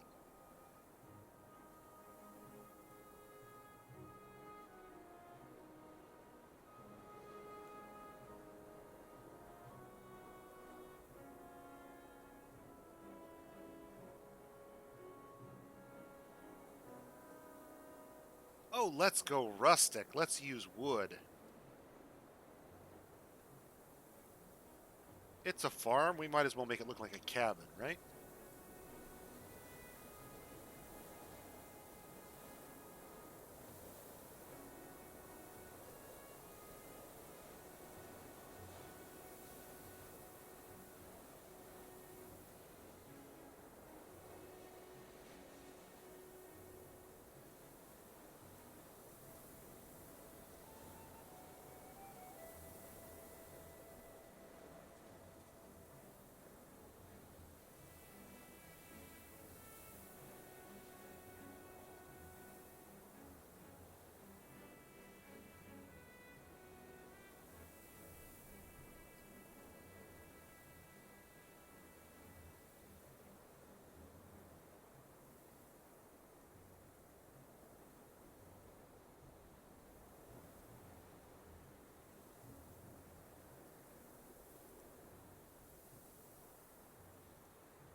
Now, this obviously isn't their final state, but I've got to get some of these walls built in order to allow me to build next to them. Otherwise, the dwarves will jam up and refuse to do some of the walls.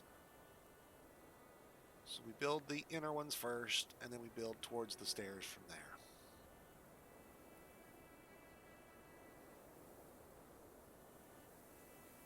And it won't take long because all of our dwarves have carpentry at the moment.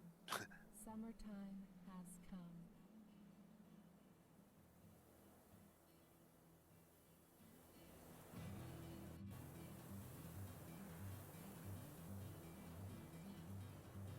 Aquifer adjacent to a none, or a light aquifer adjacent to a heavy. And then it wouldn't be the entire Z layer. You'd have part of it being light, part of it being heavy, or part of it being light, part of it being none. I assume, but have never tested, that there are some variances in light aquifers such that you could conceivably have two light aquifers on your site, but have them with different flow rates, potentially.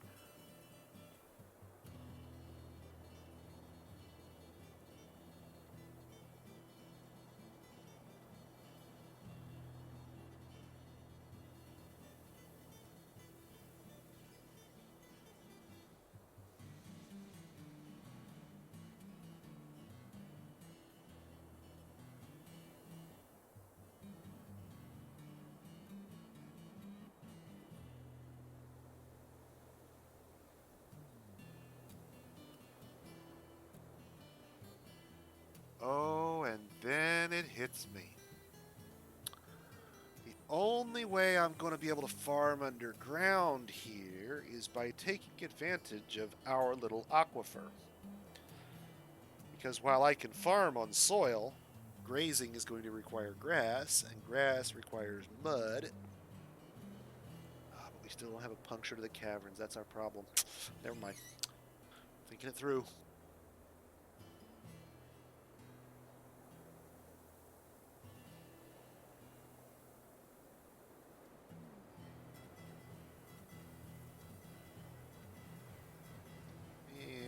And they'll get these little walls set up in no time.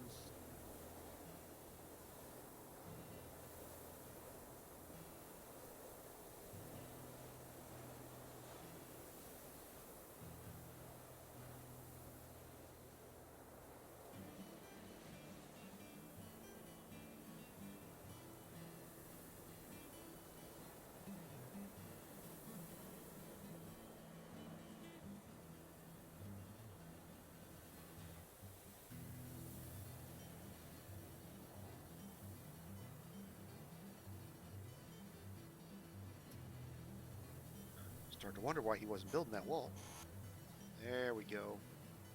Okay, that should handle that for now. Pretty sure we have to do the same thing here. And here. So it looks like 3 layers of aquifer we can have here.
You may also find, Photonumbra, if you're embarking near a volcano, the volcano itself may also be highly igneous extrusive and may not actually have an aquifer nearby as well.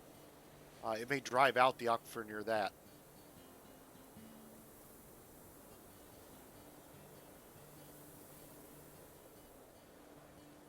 I mean, I wouldn't put money on it, but I'd be cautious that you have the aquifer up closer to the volcano than you might think.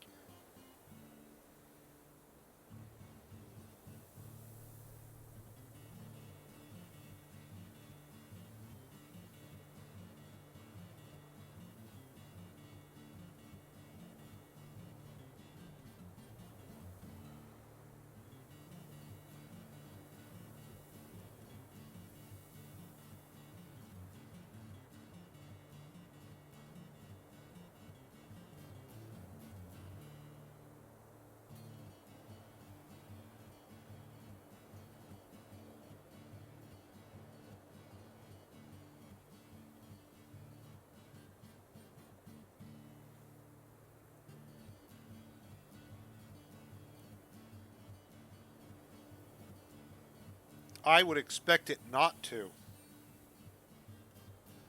A volcano, so go back to that image of reveal in your mind for a moment of the 4x4 chunk map, if you will, right? In my experience, a volcano tends to take up one chunk by itself. It and the surrounding stone that makes it up. So that area tends to be highly obsidian rich. Obsidian is igneous extrusive rock. It doesn't normally have an aquifer. I wouldn't expect it to.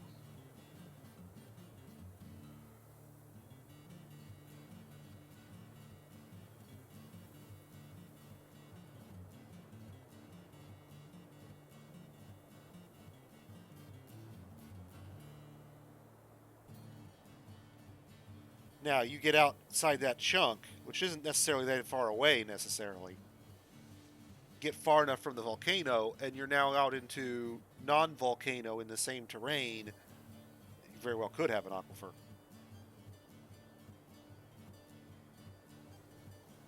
What I'm getting at is if you're trying to build directly on the side of the volcano or right adjacent to the magma chute, that terrain may not have an aquifer in it. You'll have to look.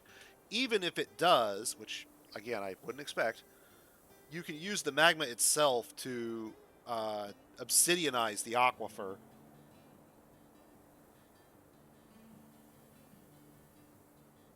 Yeah, so if it was at the top left corner, let's call that 1-1, and you built at, say, 1-2 or 2-1, there might be an aquifer in that chunk. But I wouldn't necessarily expect one in the same chunk with the volcano itself.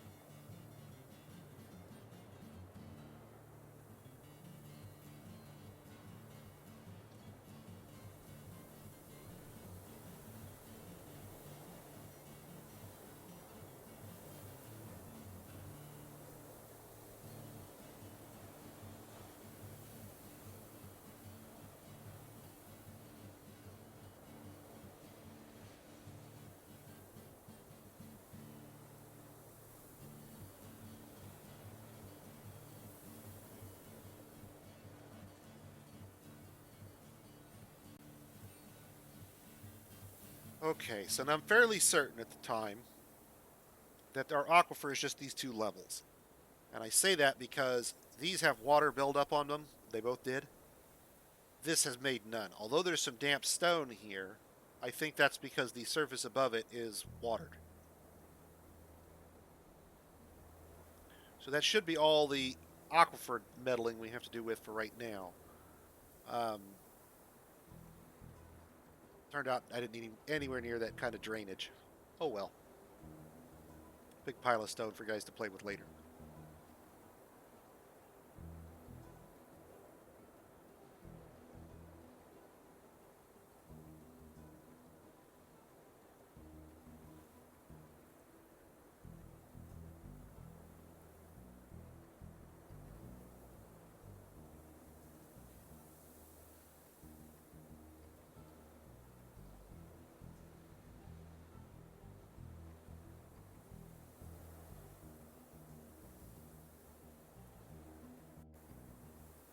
Since we've cleared this out so nicely down here,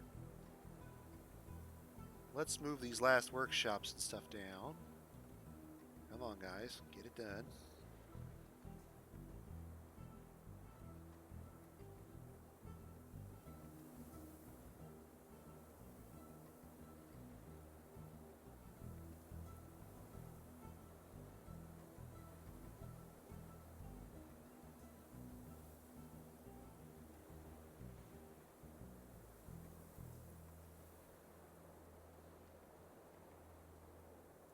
Just checking over to make sure that the only things left are our food and our sand, which we can't easily, and our seed bags, which we can't easily dump down the hole. As long as that's all that's left, we've... Oh, there's a log there. We can dump that. That's from the wagon.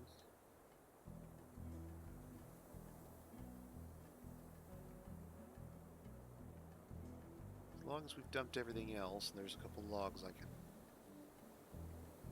go ahead and chuck. We can go ahead and seal up that floor. That should be all of it now, I think.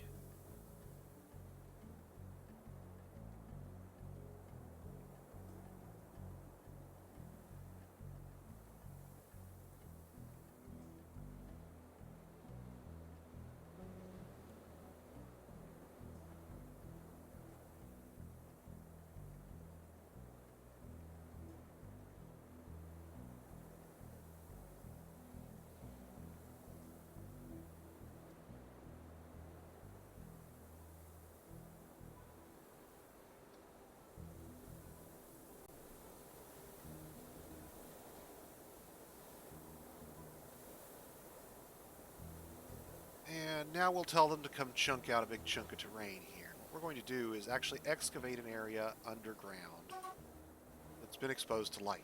And this benefits us in a very simple fashion. Any area that's been exposed to light can no longer grow underground crops, but is now suitable for growing surface crops.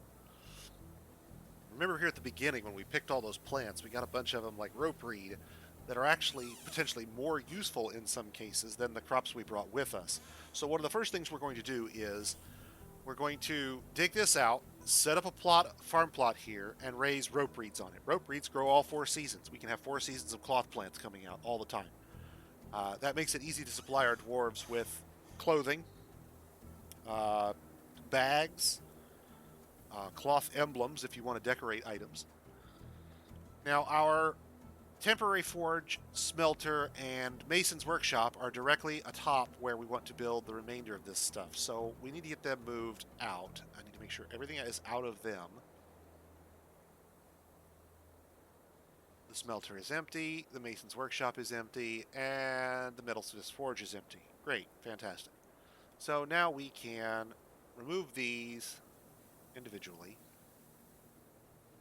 Bang, bang, bang, bang, bang, right down the line. And tell them we want them dumped.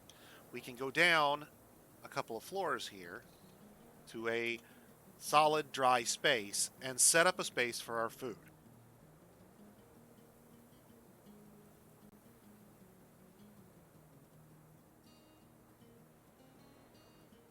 Now, I don't care what the food item is. I want it all here for right now.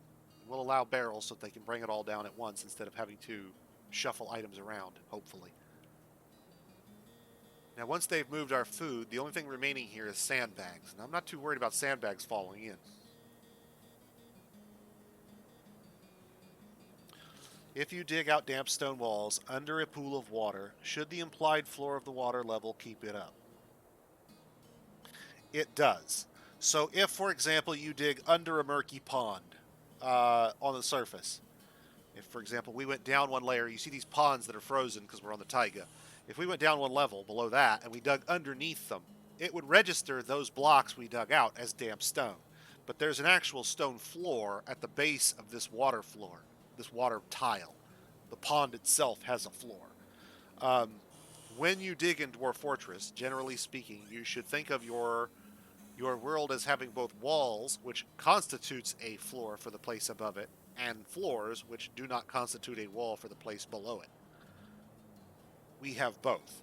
there's a floor where all this grass is growing, and then there's a wall down here which you could stand on because it's up above, but if you dig out the wall, you still have this floor here supporting it. Be cautious that you don't have a space of water deeper than you think. Make sure you're not digging ramps or something that punches a hole in the water above you. Make sure that you don't do something that causes a tree branch, for example, to fall into the water at force, because that can punch through the floor of the pool or river and flood your fortress. It's annoying because the dwarves will cancel the jobs constantly over and over again to say, oh my god, there's damn stone here. And you already knew that because you freaking told them to dig it out, by god. But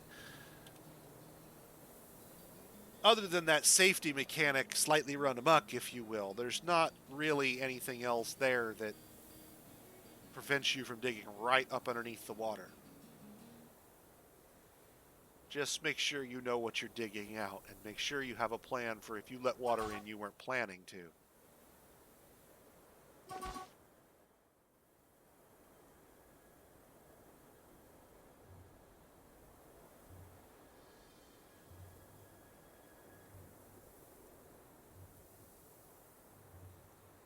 Of course it did.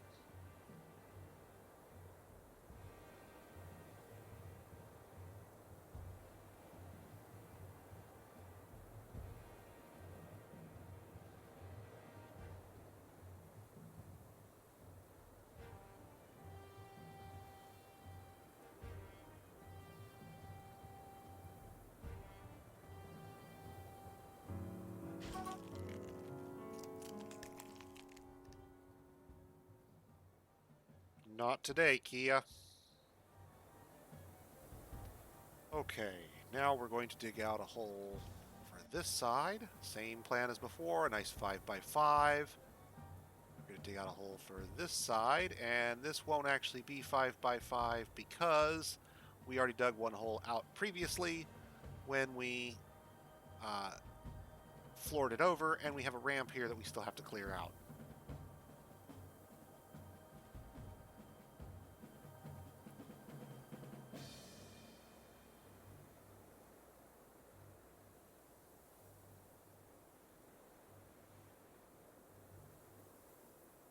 In fact, while we're at it,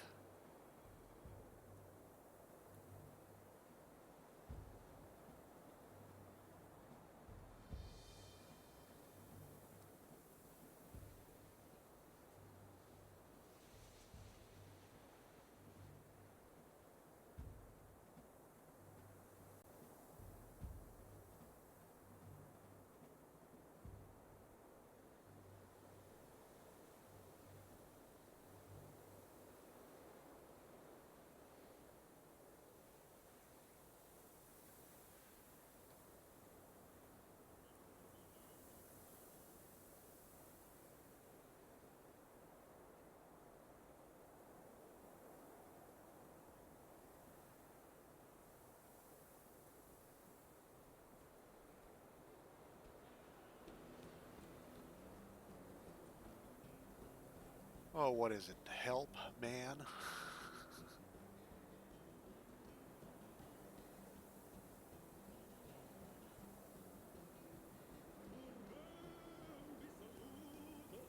Like hell.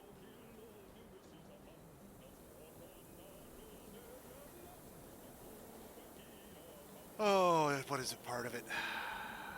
Let's see here. I'm trying to see if there's a way to do this automatically with a channel.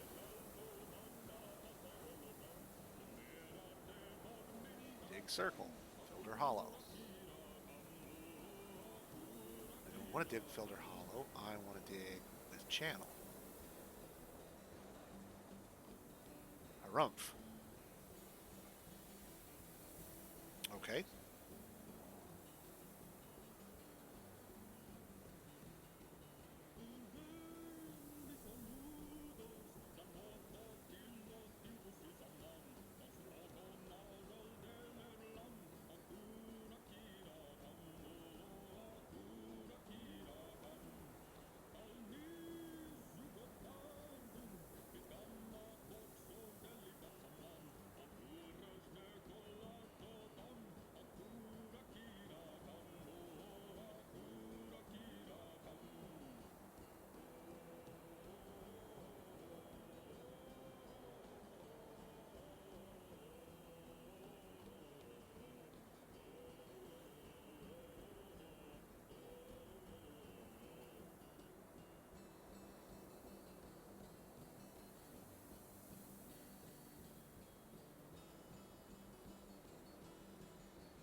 And we'll make that area into a statue garden where dwarves can come and congregate, and because it's exposed to light, it will help deal with cave adaptation.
Helps if I designate that on the surface.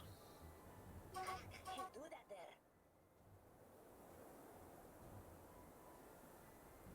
there. Okay.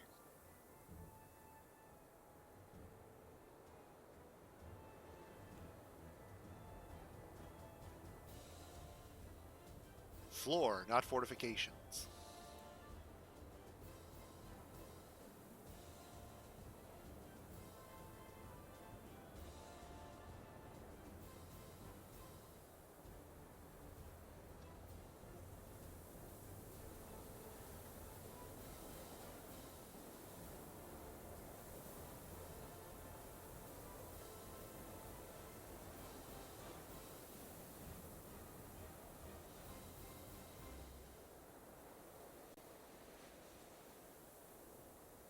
And our dwarves will immediately come running and start slapping our floors in. Now, at this point, we need to make sure we've gotten rid of this dump zone.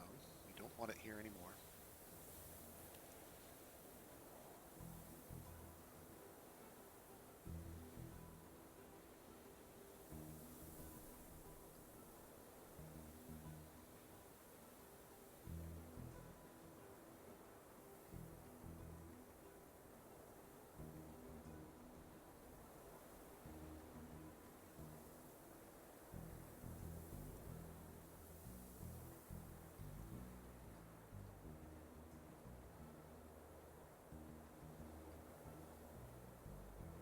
Now, we want to be cautious when we build our underground farms here for the surface crops that we don't use this right-hand side. This one tile won't have been muddied, so it won't be able to be farmed on. And this tile hasn't been exposed to sunlight, so we'd have a mixture of... It would try to do a mixture of...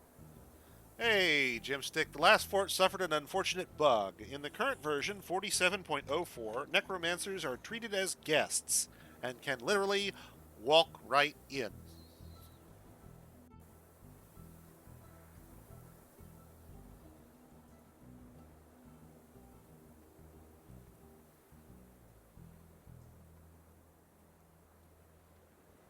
So, unfortunately, this year I'm having to disable necromancers, which really blows.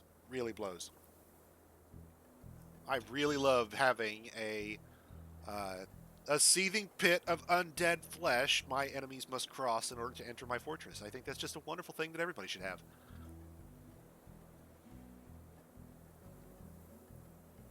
A self-repairing seething pit of undead flesh. Because, of course, you capture the necromancer too, right? You don't just capture the undead. Alright, so now that we are getting this all floored over here, what we're actually managing to accomplish is we're going to be able to harvest all these surface crops here in the taiga that we want, and immediately turn to harvesting them underground. And the advantage of most of them is that they can grow in 4 seasons year-round, whereas the cave crops are actually limited to a couple of seasons. So, for example, once we have these little greenhouses up, we can turn around and build them back in as... turn around and build them back up as ropeweed 4 seasons, and fisherberries 4 seasons, and if we had them, sunberries or whipvines 4 seasons. And we can not only produce more of the uh, production crop that we want, for example, plant fiber, we can make better quality booze, higher value food, and so forth. The exception there is probably going to be quarry bushes because of the number of stacks that they produce, probably are, except for maybe whipvines and sunberries, probably still top of the heap as far as food production goes. But any fort you can get access to sunberries and immediately brew them and have access to the seeds to plant and turn around and make the most valuable booze in the game is fantastic for your fort, right? So we're going to set up some surface crop farming areas.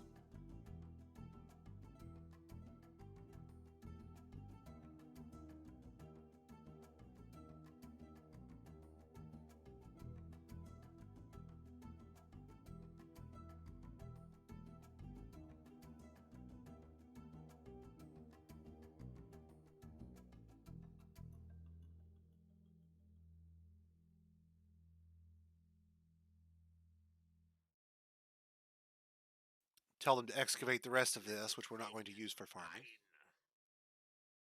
Damn it. Get that floor up, kids.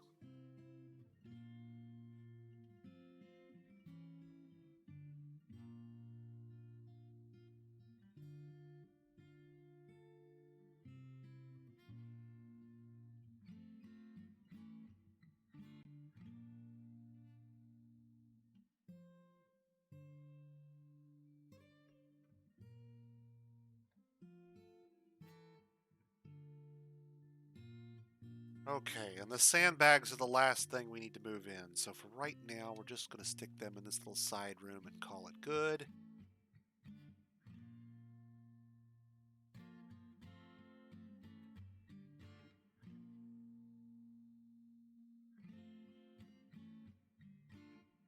Sandbags are part of the furniture group, even though we don't have a whole lot of other furniture at the moment.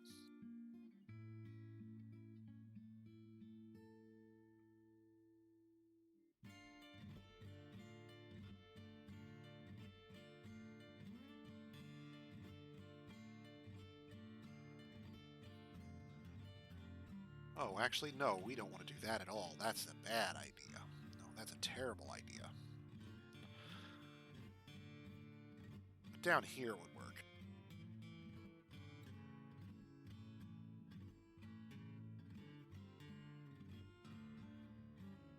Okay, all of our floors are back up. Good, good.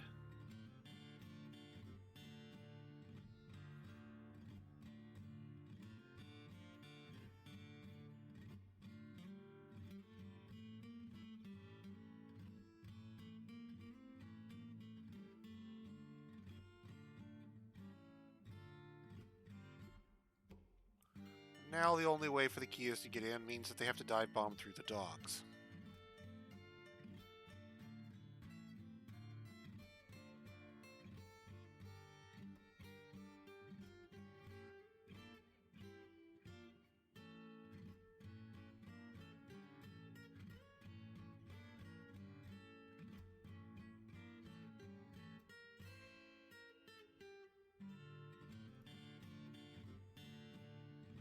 And I'll unsuspend those jobs that got paused. Okay. That should get our roof constructed over our head here.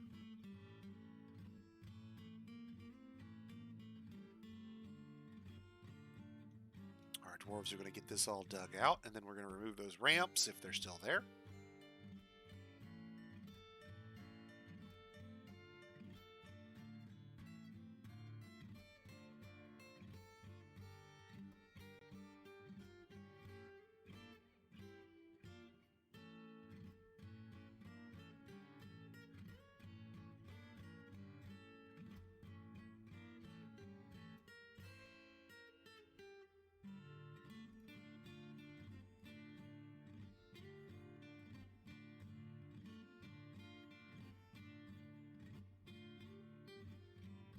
And although we removed the ramps, we want to make sure we don't remove the stairs, otherwise nobody has a way to access this floor. That would be bad. Once all those ramps are removed, then this area would be safe for farming. You won't be needing this anymore. Where the hell did they leave all the axes on the surface?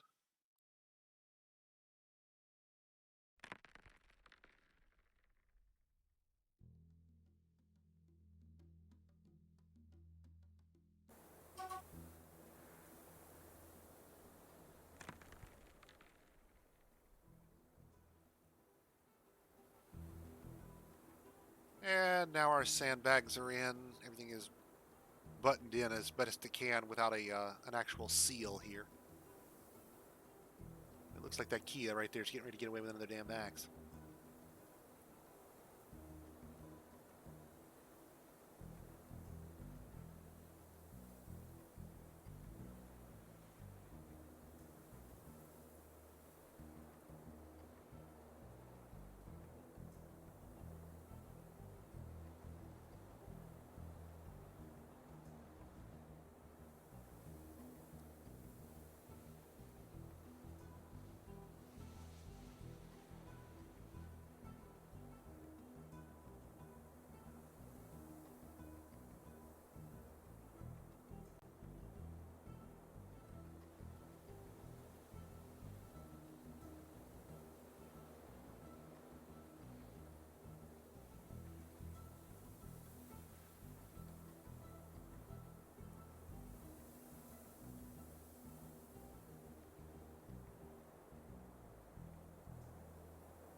Okay, and now we need to do something we should have probably done before, but we need to definitely do it now. We need to reclaim all those items we dumped. Every one of them. Because if we don't, our dwarves will no longer use them. That would be bad. That would include things like all of the stuff we brought with us. Except the sandbags, for example, and the food. Okay, get those up and running. We need a farmer designated. Food is stockpiled. We're digging out. Okay. Dwarven treasures are mine.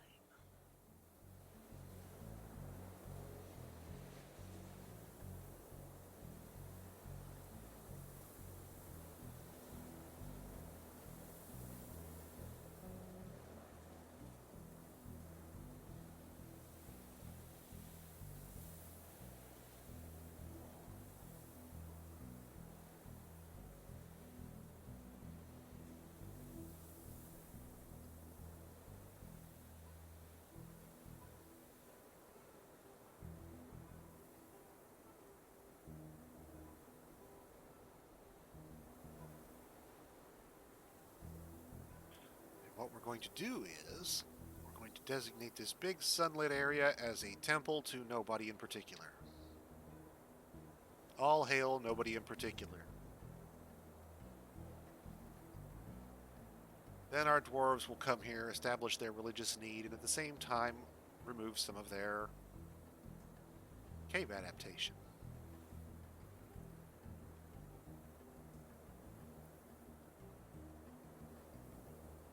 Sorry, I can't do it, sir.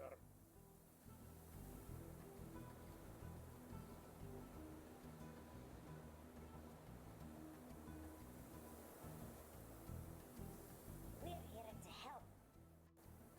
And our first wave of migrants arrives. Now, it's worth noting that we are now at a point where we're kind of going to get pinched if we don't move fast. We don't have much in the way of food production set up. We don't have a particularly good way to supply food for our folks, and as you just saw in our stocks, low drink, low plants, low fish, low meat. Not much. So, to get around this, we're going to quickly build a butcher's workshop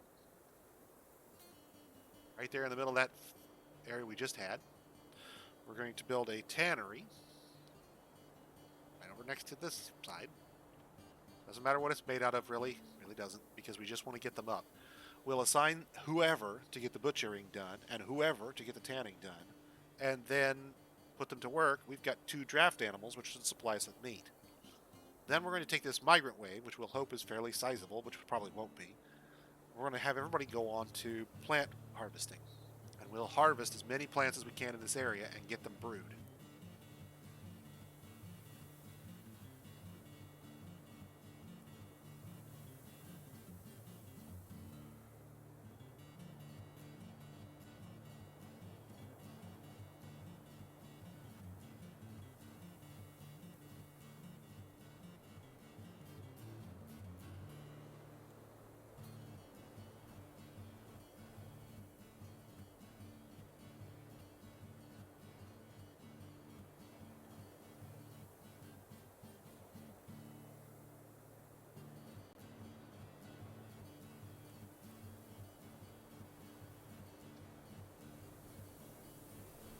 And now these folks will be able to turn around and get those items built for us, so that we can eliminate the draft animals and wall ourselves in properly. Remember, we've got 100 levels from us to the first cave, so we've got to go a long way down before we're going to start generating cave moss. We're fortunate that these surface areas here will generate underground area. So one thing we can do, and I may do, is we may dig, for example, a tavern off to one side here and a pasture off to one side here, and then we have a fallback for our grazers in the event that we can't get to the caves right away. Now, I noticed that with the arrival of summer, it looks like we do in fact get water. Water. And the catch here is that water in our area is salt water. You can't really drink it natively. We have to pump it in order to remove salt. So in our workshop here, we're going to make a couple of items real fast. We're going to make a pipe section, a screw, and a block. You can use a stone block, doesn't matter, but the whole thing is all made out of wood. That's fine with me. I don't care. Wood, and then a wooden corkscrew, enormous wooden corkscrew, it's worth noting. And someone will be along momentarily to get us a crude version of each of those items. Plenty of wood to crank them out with. That's fine. Now, we don't yet have a proper carpenter, so let's get that assigned.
Okay, it looks like this guy is an ideal candidate for farm work.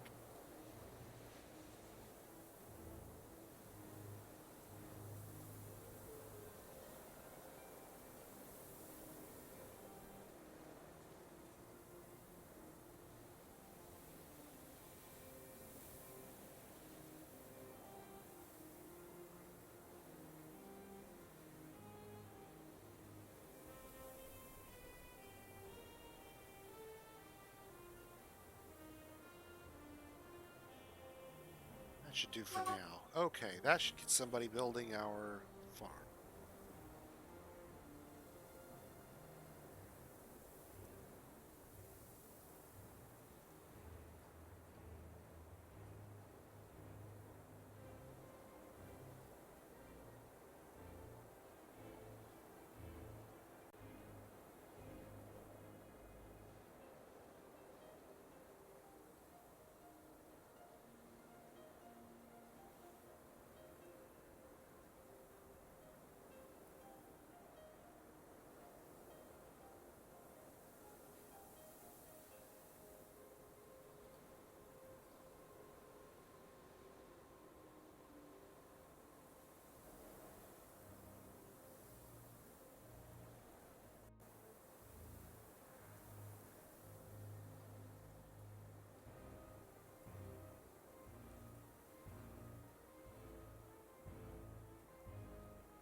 Okay, and we're going to sick the hauler brigade on a massive concentration of crops that we can pick.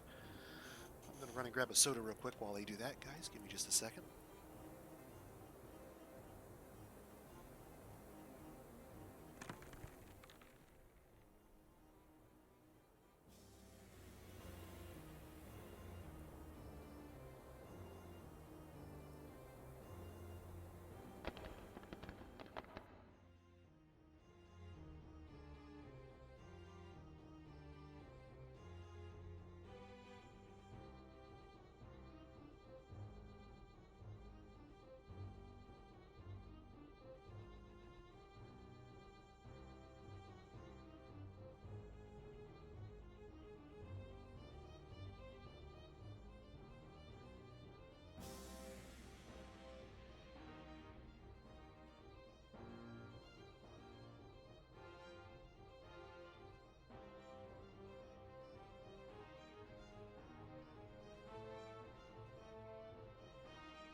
I don't think we have a carpenter yet. We can get one.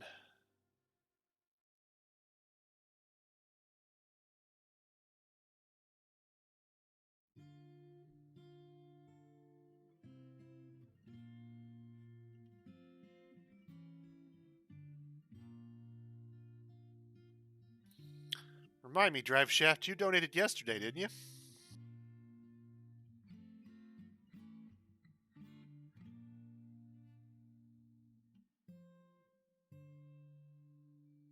I thought you did. I gotta make a note. I think you may have slipped my list.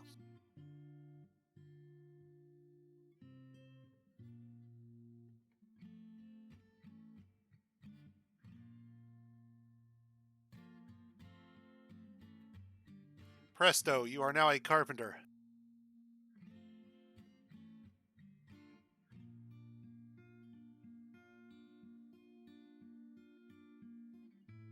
Alright, so we got our butcher's workstation up. Let's get rid of some of these things. Like that yak cow and yak bull can both be like grapes.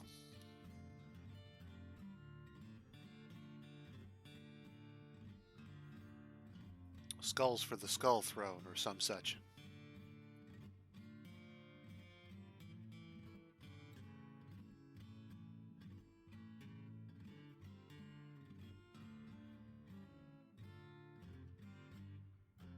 The horde continues to grow. How are we doing for plants? Good, good. Now, let's go back down here. Stupid dwarves left their chest unlocked. God, guys, did you abandon every single axe on the surface here? Alright, let's see. Let's get us...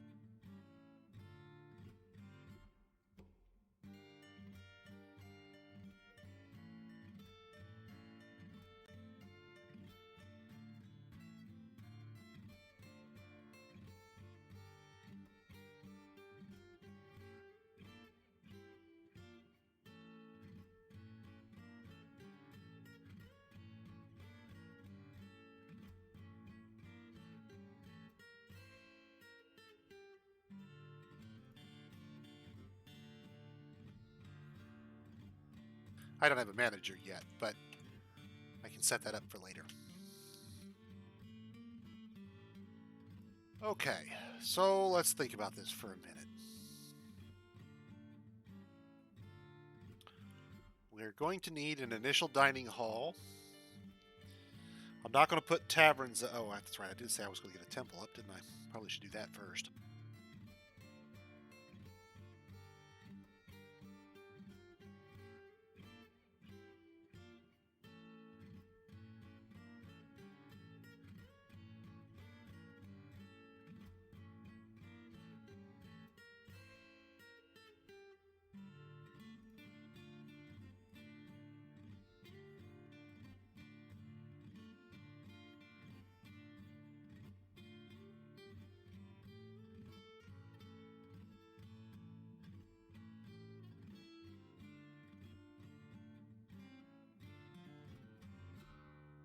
And our temple to no specific deity, the impure equality, is now up and running. Or will be as soon as somebody punches a hole in the wall, anyway.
Five crops of plump helmets, 3 crops of quarry bushes, 2 crops each of sweet pods, pigtails, and cave wheat. 2 crops of dimple cups. 15 in a plot at maximum. This will produce a sufficient supply to feed your fortress for a long period of time.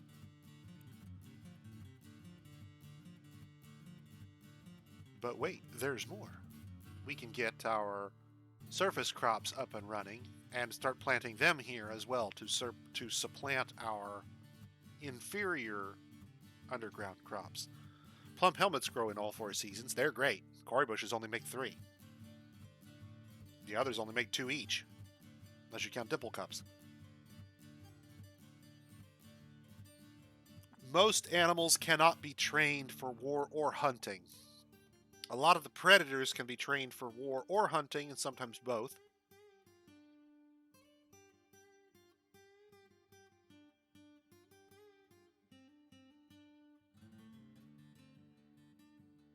But that's not universal. Elephants are trainable.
Give me a second. I'm thinking about this because, unlike in most standard fortresses I would run, this being saltwater means we have to think about a pump added to the system.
Trying to make sure there's enough flow from up above that the pump doesn't run dry.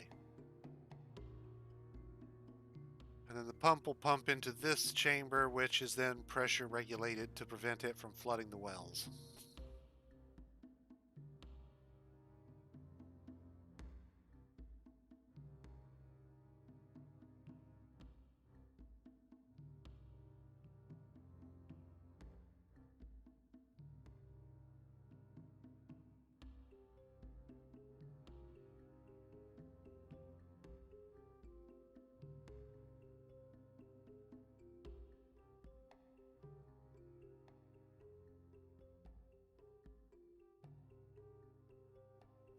Okay, let's let them get busy. All right.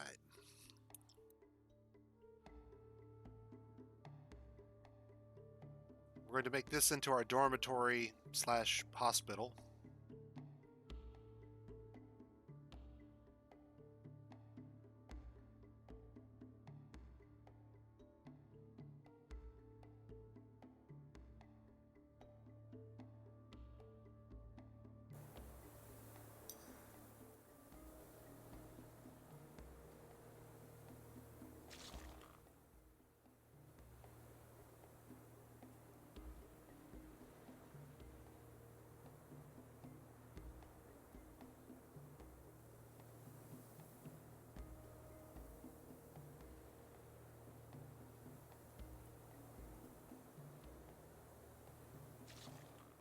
Should be the case that between the initial thrust of this pond to get us started and the aquifer to keep it filled, that we can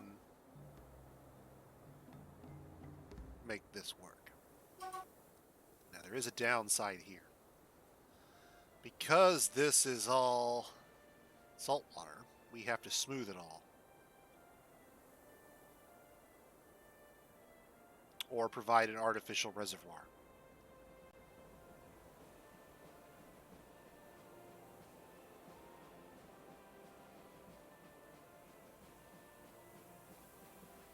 And we need to get, and do not yet have running, booze.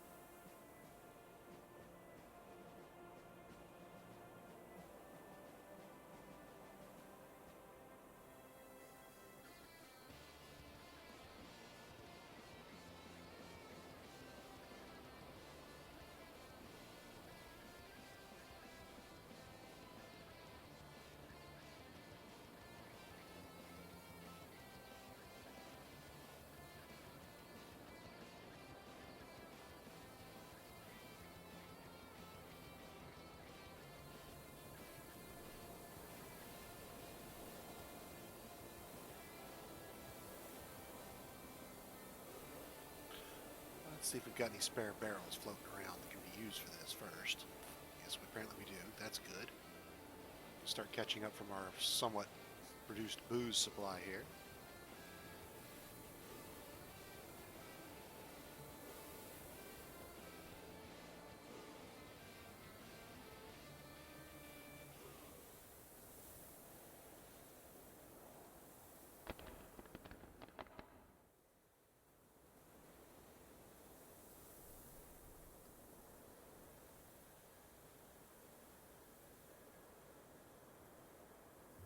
No empty food storage items. We're waiting on our crafts dwarves and our carpenters to build us some barrels and pots.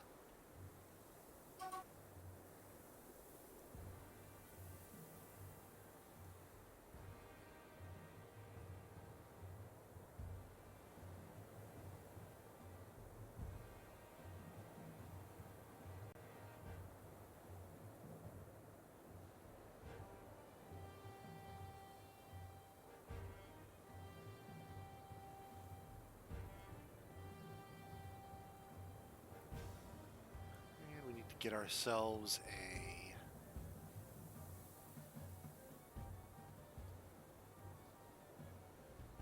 proper dump.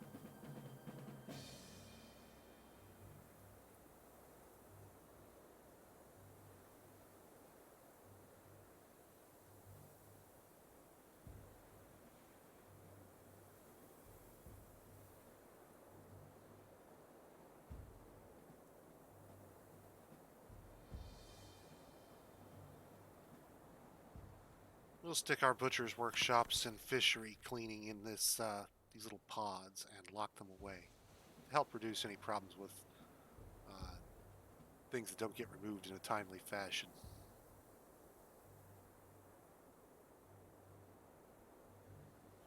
With it double locked, that should keep any miasma being generated by the workshops themselves to a minimum. Another handy trick you can pull is this surface area. Remember, we excavated out at least part of it. If the center tile of the workshop is sunny, then there's no miasma.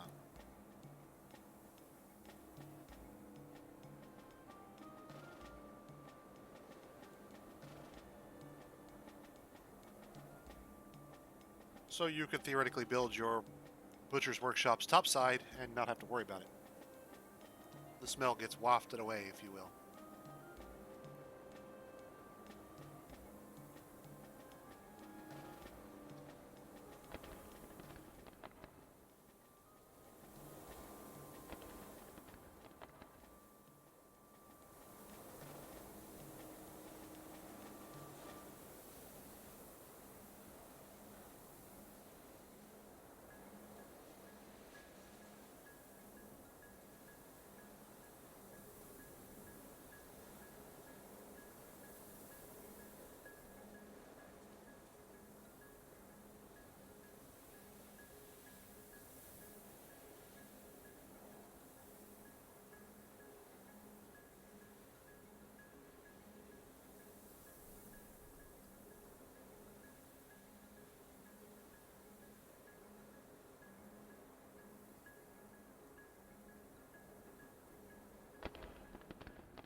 And we have to smooth that terrain to prevent it from resalinating our water once we pump it.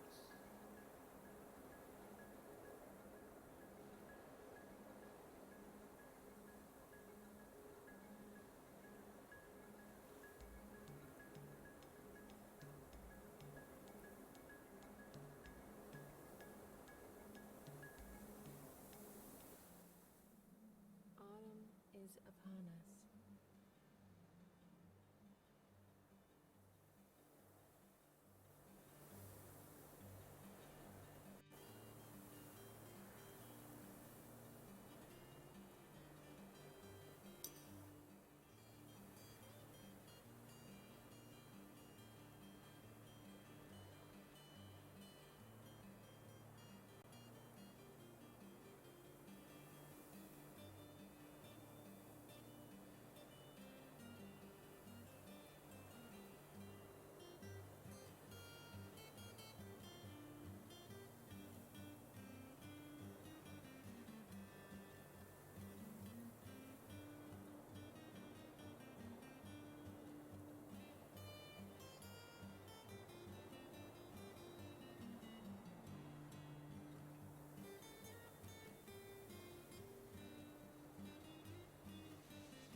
Okay, for right now, we're going to have everybody smooth stone, because I want this stuff done yesterday. Get the screw pump up, get the floors and walls primed, get the well filled.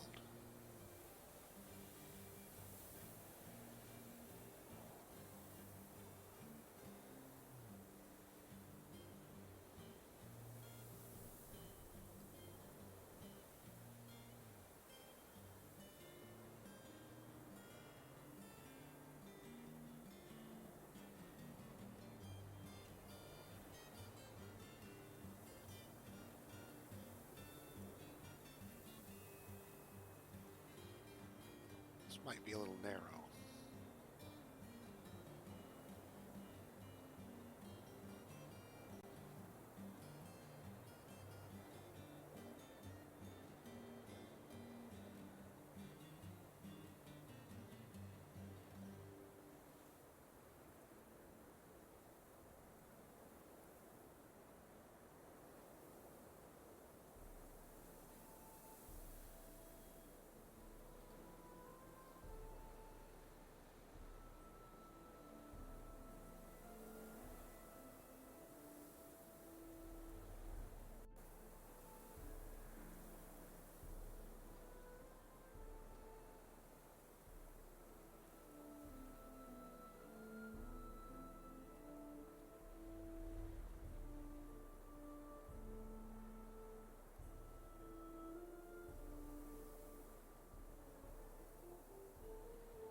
Okay, so let's talk for a moment about what I'm doing here before we go on.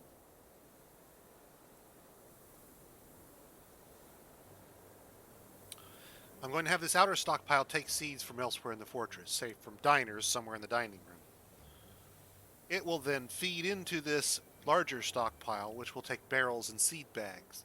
So the loose seeds will be gathered up, and then they'll eventually be sorted into these. But this stockpile will only take from links, which means the barrels and the seed bags won't go missing somewhere else in my fortress to collect seeds. They'll always be here on site to be planted with. This prevents an issue where you can run into early on, especially in your fort, where you have seeds to plant, but somebody's using the entire barrel of seeds to pick up one random seed somewhere. Because the entire barrel is in motion, nobody else can plant anything. This fixes that.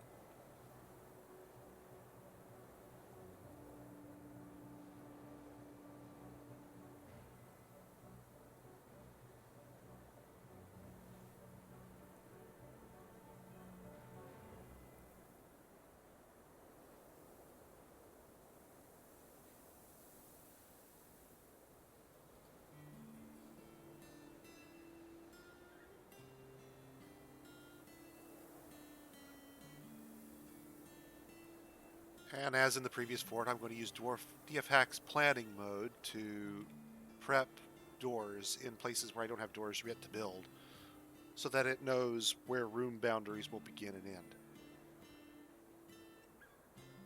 Someone will come along here momentarily and get us a bed built. I'll designate that as a hospital dormitory.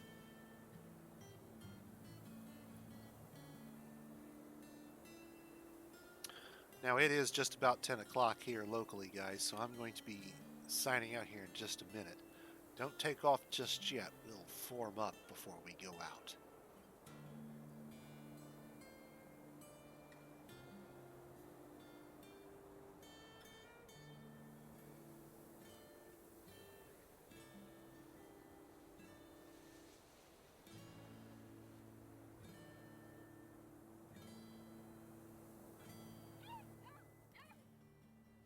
And that's all nice and smooth. Good, good.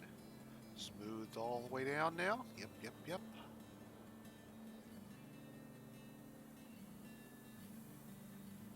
Hopefully this will work. Cross your fingers. I haven't done this too many times.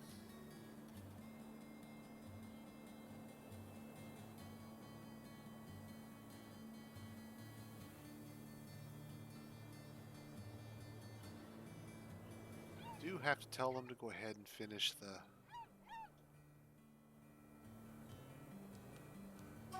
stairwell, though, guys. Come on, seriously?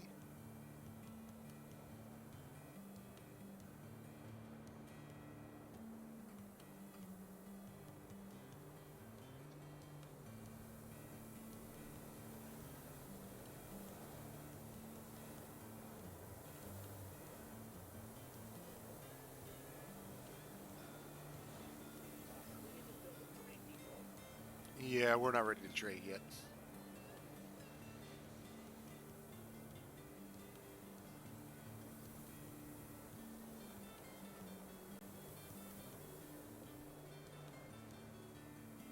But we're also sneaky bastards, and so we're going to do an evil thing. An evil, evil thing.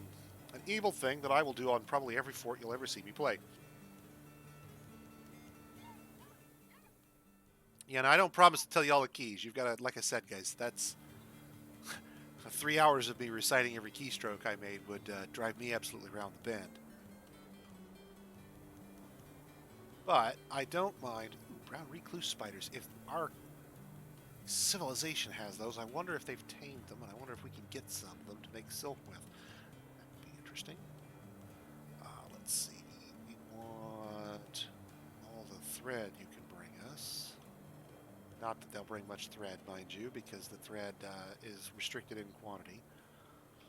Let's see. What else do we want from you guys? We want all the metal bars you can think of.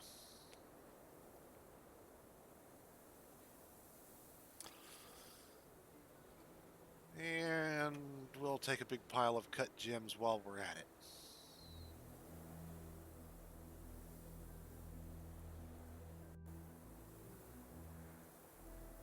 And we'll manufacture a few high-value trade items in the very near future to offset that demand so that we can pay for what we're going to get.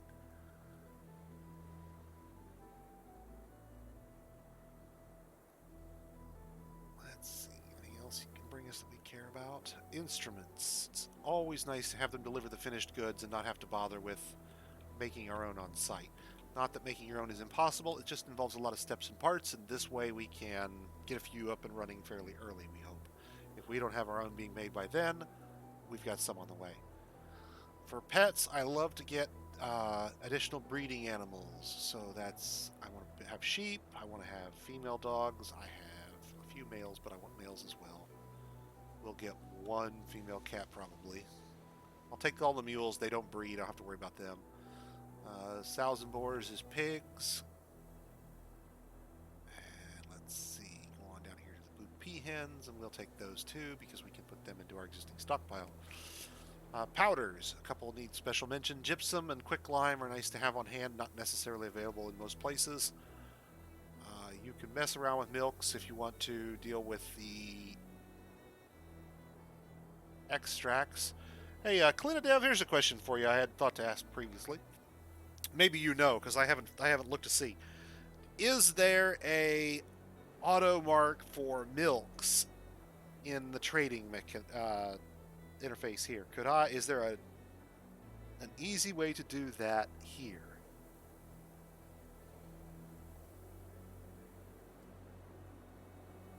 Because you can't filter down to just the milk or the venom.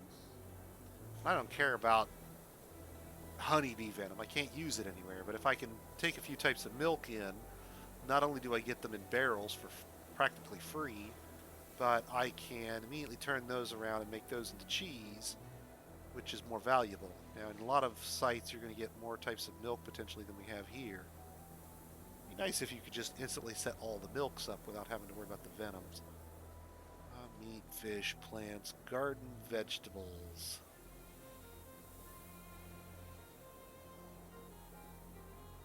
No, no, not too worried about that stuff. Okay, let's see. Stone, no. Yeah, if you bring us some sand, that wouldn't hurt. It's free. It's bags on the side. Raw gems, basically these things are. And it wouldn't hurt to have you bring us some of these so we don't have to make our own if we can avoid it sometimes. That's probably everything we really care about here. Let's get some more wool as well. And thread. Okay. Yeah, I didn't figure there was, but I know in some sites, for example, or in some worlds, for example, you can have a large quantity of venoms show up in the. Yeah, you can have a large quantity of extracts that show up. You know, potentially, if you have a lot of poisonous forgotten beasts, you could have blood extracts and poison extracts and. Okay, I think that's everything we need for right now. Let's skip that step. What do you want to buy from us? You want to buy. A lot of crap.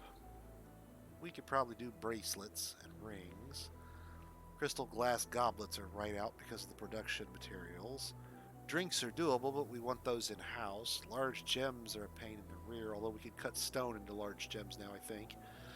Scepters and bracelets are probably our go-tos, and scepters if we can do it. We'll probably opt for something like prepared meals or trap components instead.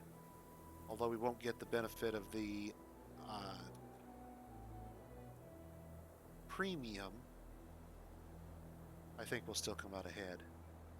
And our carpenter is coming along to build up our depots so that the merchants can come and drop off their stuff so that we can confiscate it.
Get them to dig out a small trench here for us, and we'll put a bridge up, and then we'll look at putting a wall up next time, or a floor up over the top of all this next time.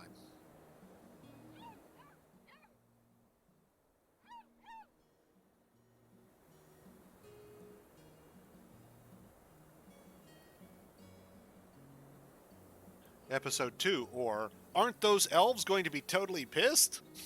Yeah, pretty much.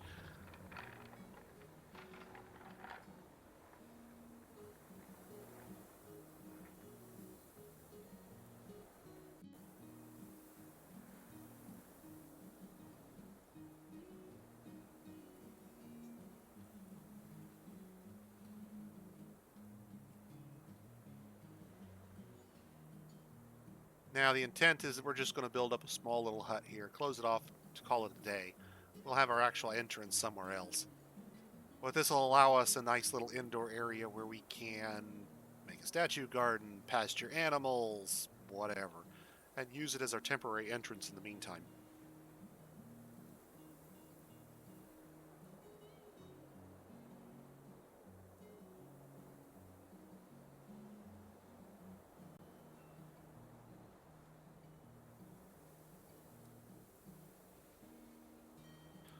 And let's get a lot more people doing a lot more work here.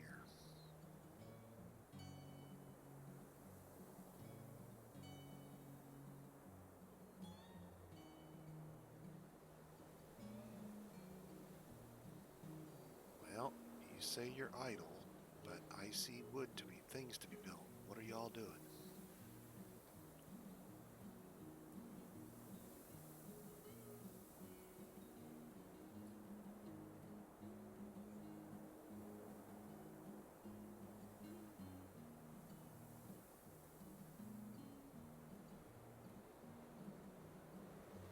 Okay. So, let's make a note of things we've got to do. Oh, that reminds me, I didn't set up Estes or Adrian.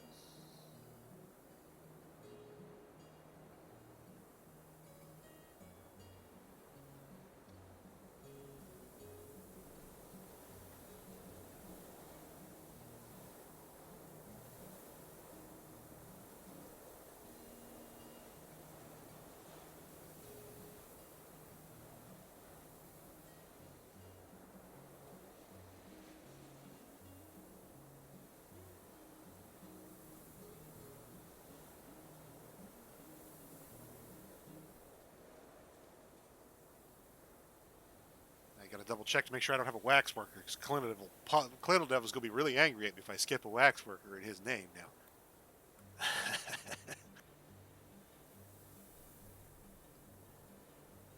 Alright, so let's take stock. What do we gotta get done next time? We have to put a ceiling on all of this, get a trade done, link up this to a mechanism so we can seal it. That gets us secure. Then we've got to worry about internally beds for our people, water supply, and getting our initial industries up so we can start having people do crafts. They don't get worried about that.